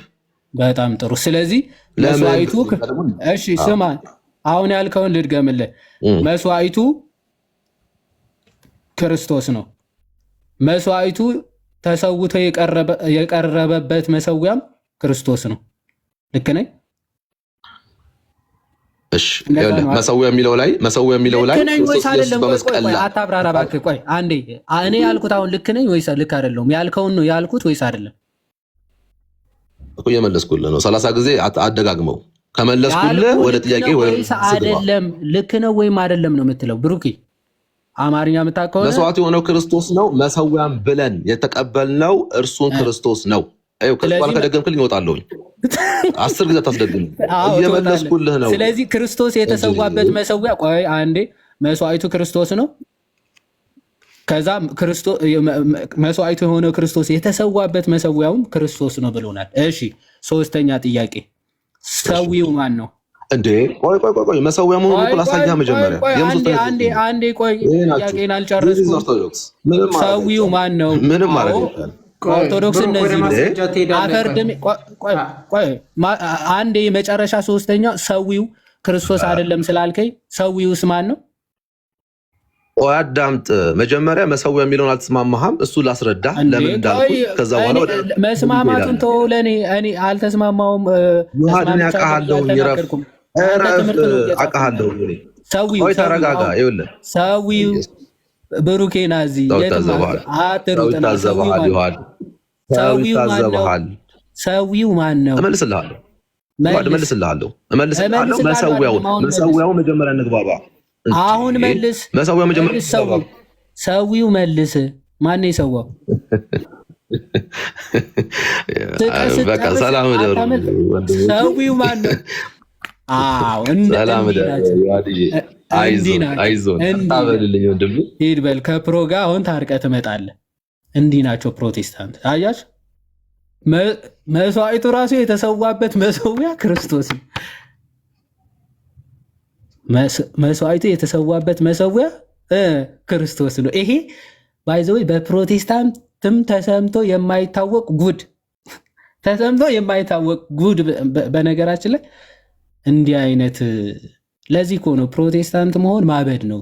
ስታብድ ነው ፕሮምትሆኑ እንደፈለግ ታቦከዋለህ። ትምህርቱ መስዋዕቱ የተሰዋበት መሰዊያ ራሱ ክርስቶስ ነው አለ። ከዛ ክርስቶስ ራሱ ላይ ነው የሰዋው ወይም ደግሞ ክርስቶስ ላይ ነው የተሰዋው። ከዛ እንደዛ ስለው ምን አለ? አይ መሰዊያው ራሱ ክርስቶስ አላልኩም አለ። እሺ ማን ነው ብለን እንድንጽፍ ስንሄድ ክርስቶስ ነው አለ ደግሞ። ታዲያ እዚህ ጋር ለምንም አይደለም አልከኝ፣ አላልኩም አልከኝ። ማብራራት አለብኝ።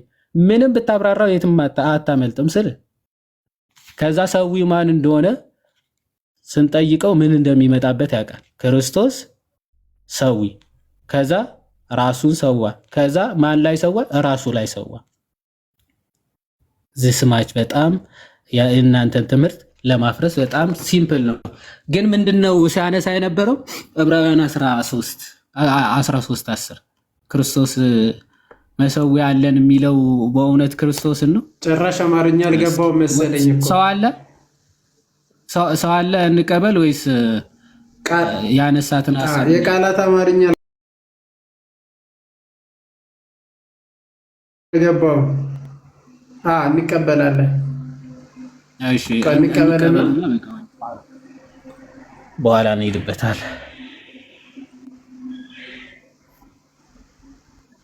እሺ በነገራችን ላይ አማርኛ ጉለት ይኖረዋል መሰለኝ ልጁ ሳስበው። መሰዊያና መስዋዕት ትእዛዝ ባለኝ አንድ ነገር ቢቱ አንድ ቤት አድርገውና ቆይ አንድ እድል ልስጥ ያስተጋባል።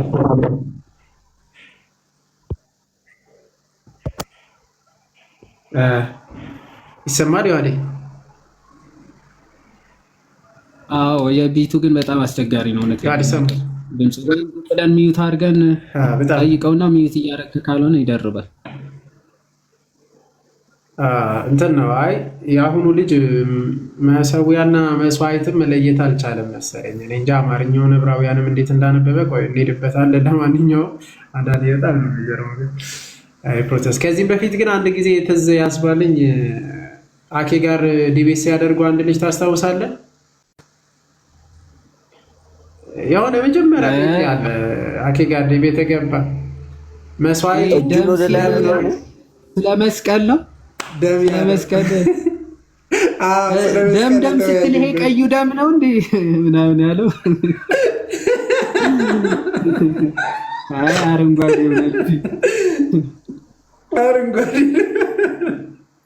እሱ ነው ትዝ ከዛ ደሙ መስዋዕት ነው ስጋው ደግሞ መሰዊያ ነው አለ እኮ እሱ ደግሞ ጭራሽ ማለት ነው። በቃ አጅሬ እኮ ራሱ ኤዲት ራሱ ነው ተቀየ መሰዊያው ስጋው ማለት ነው።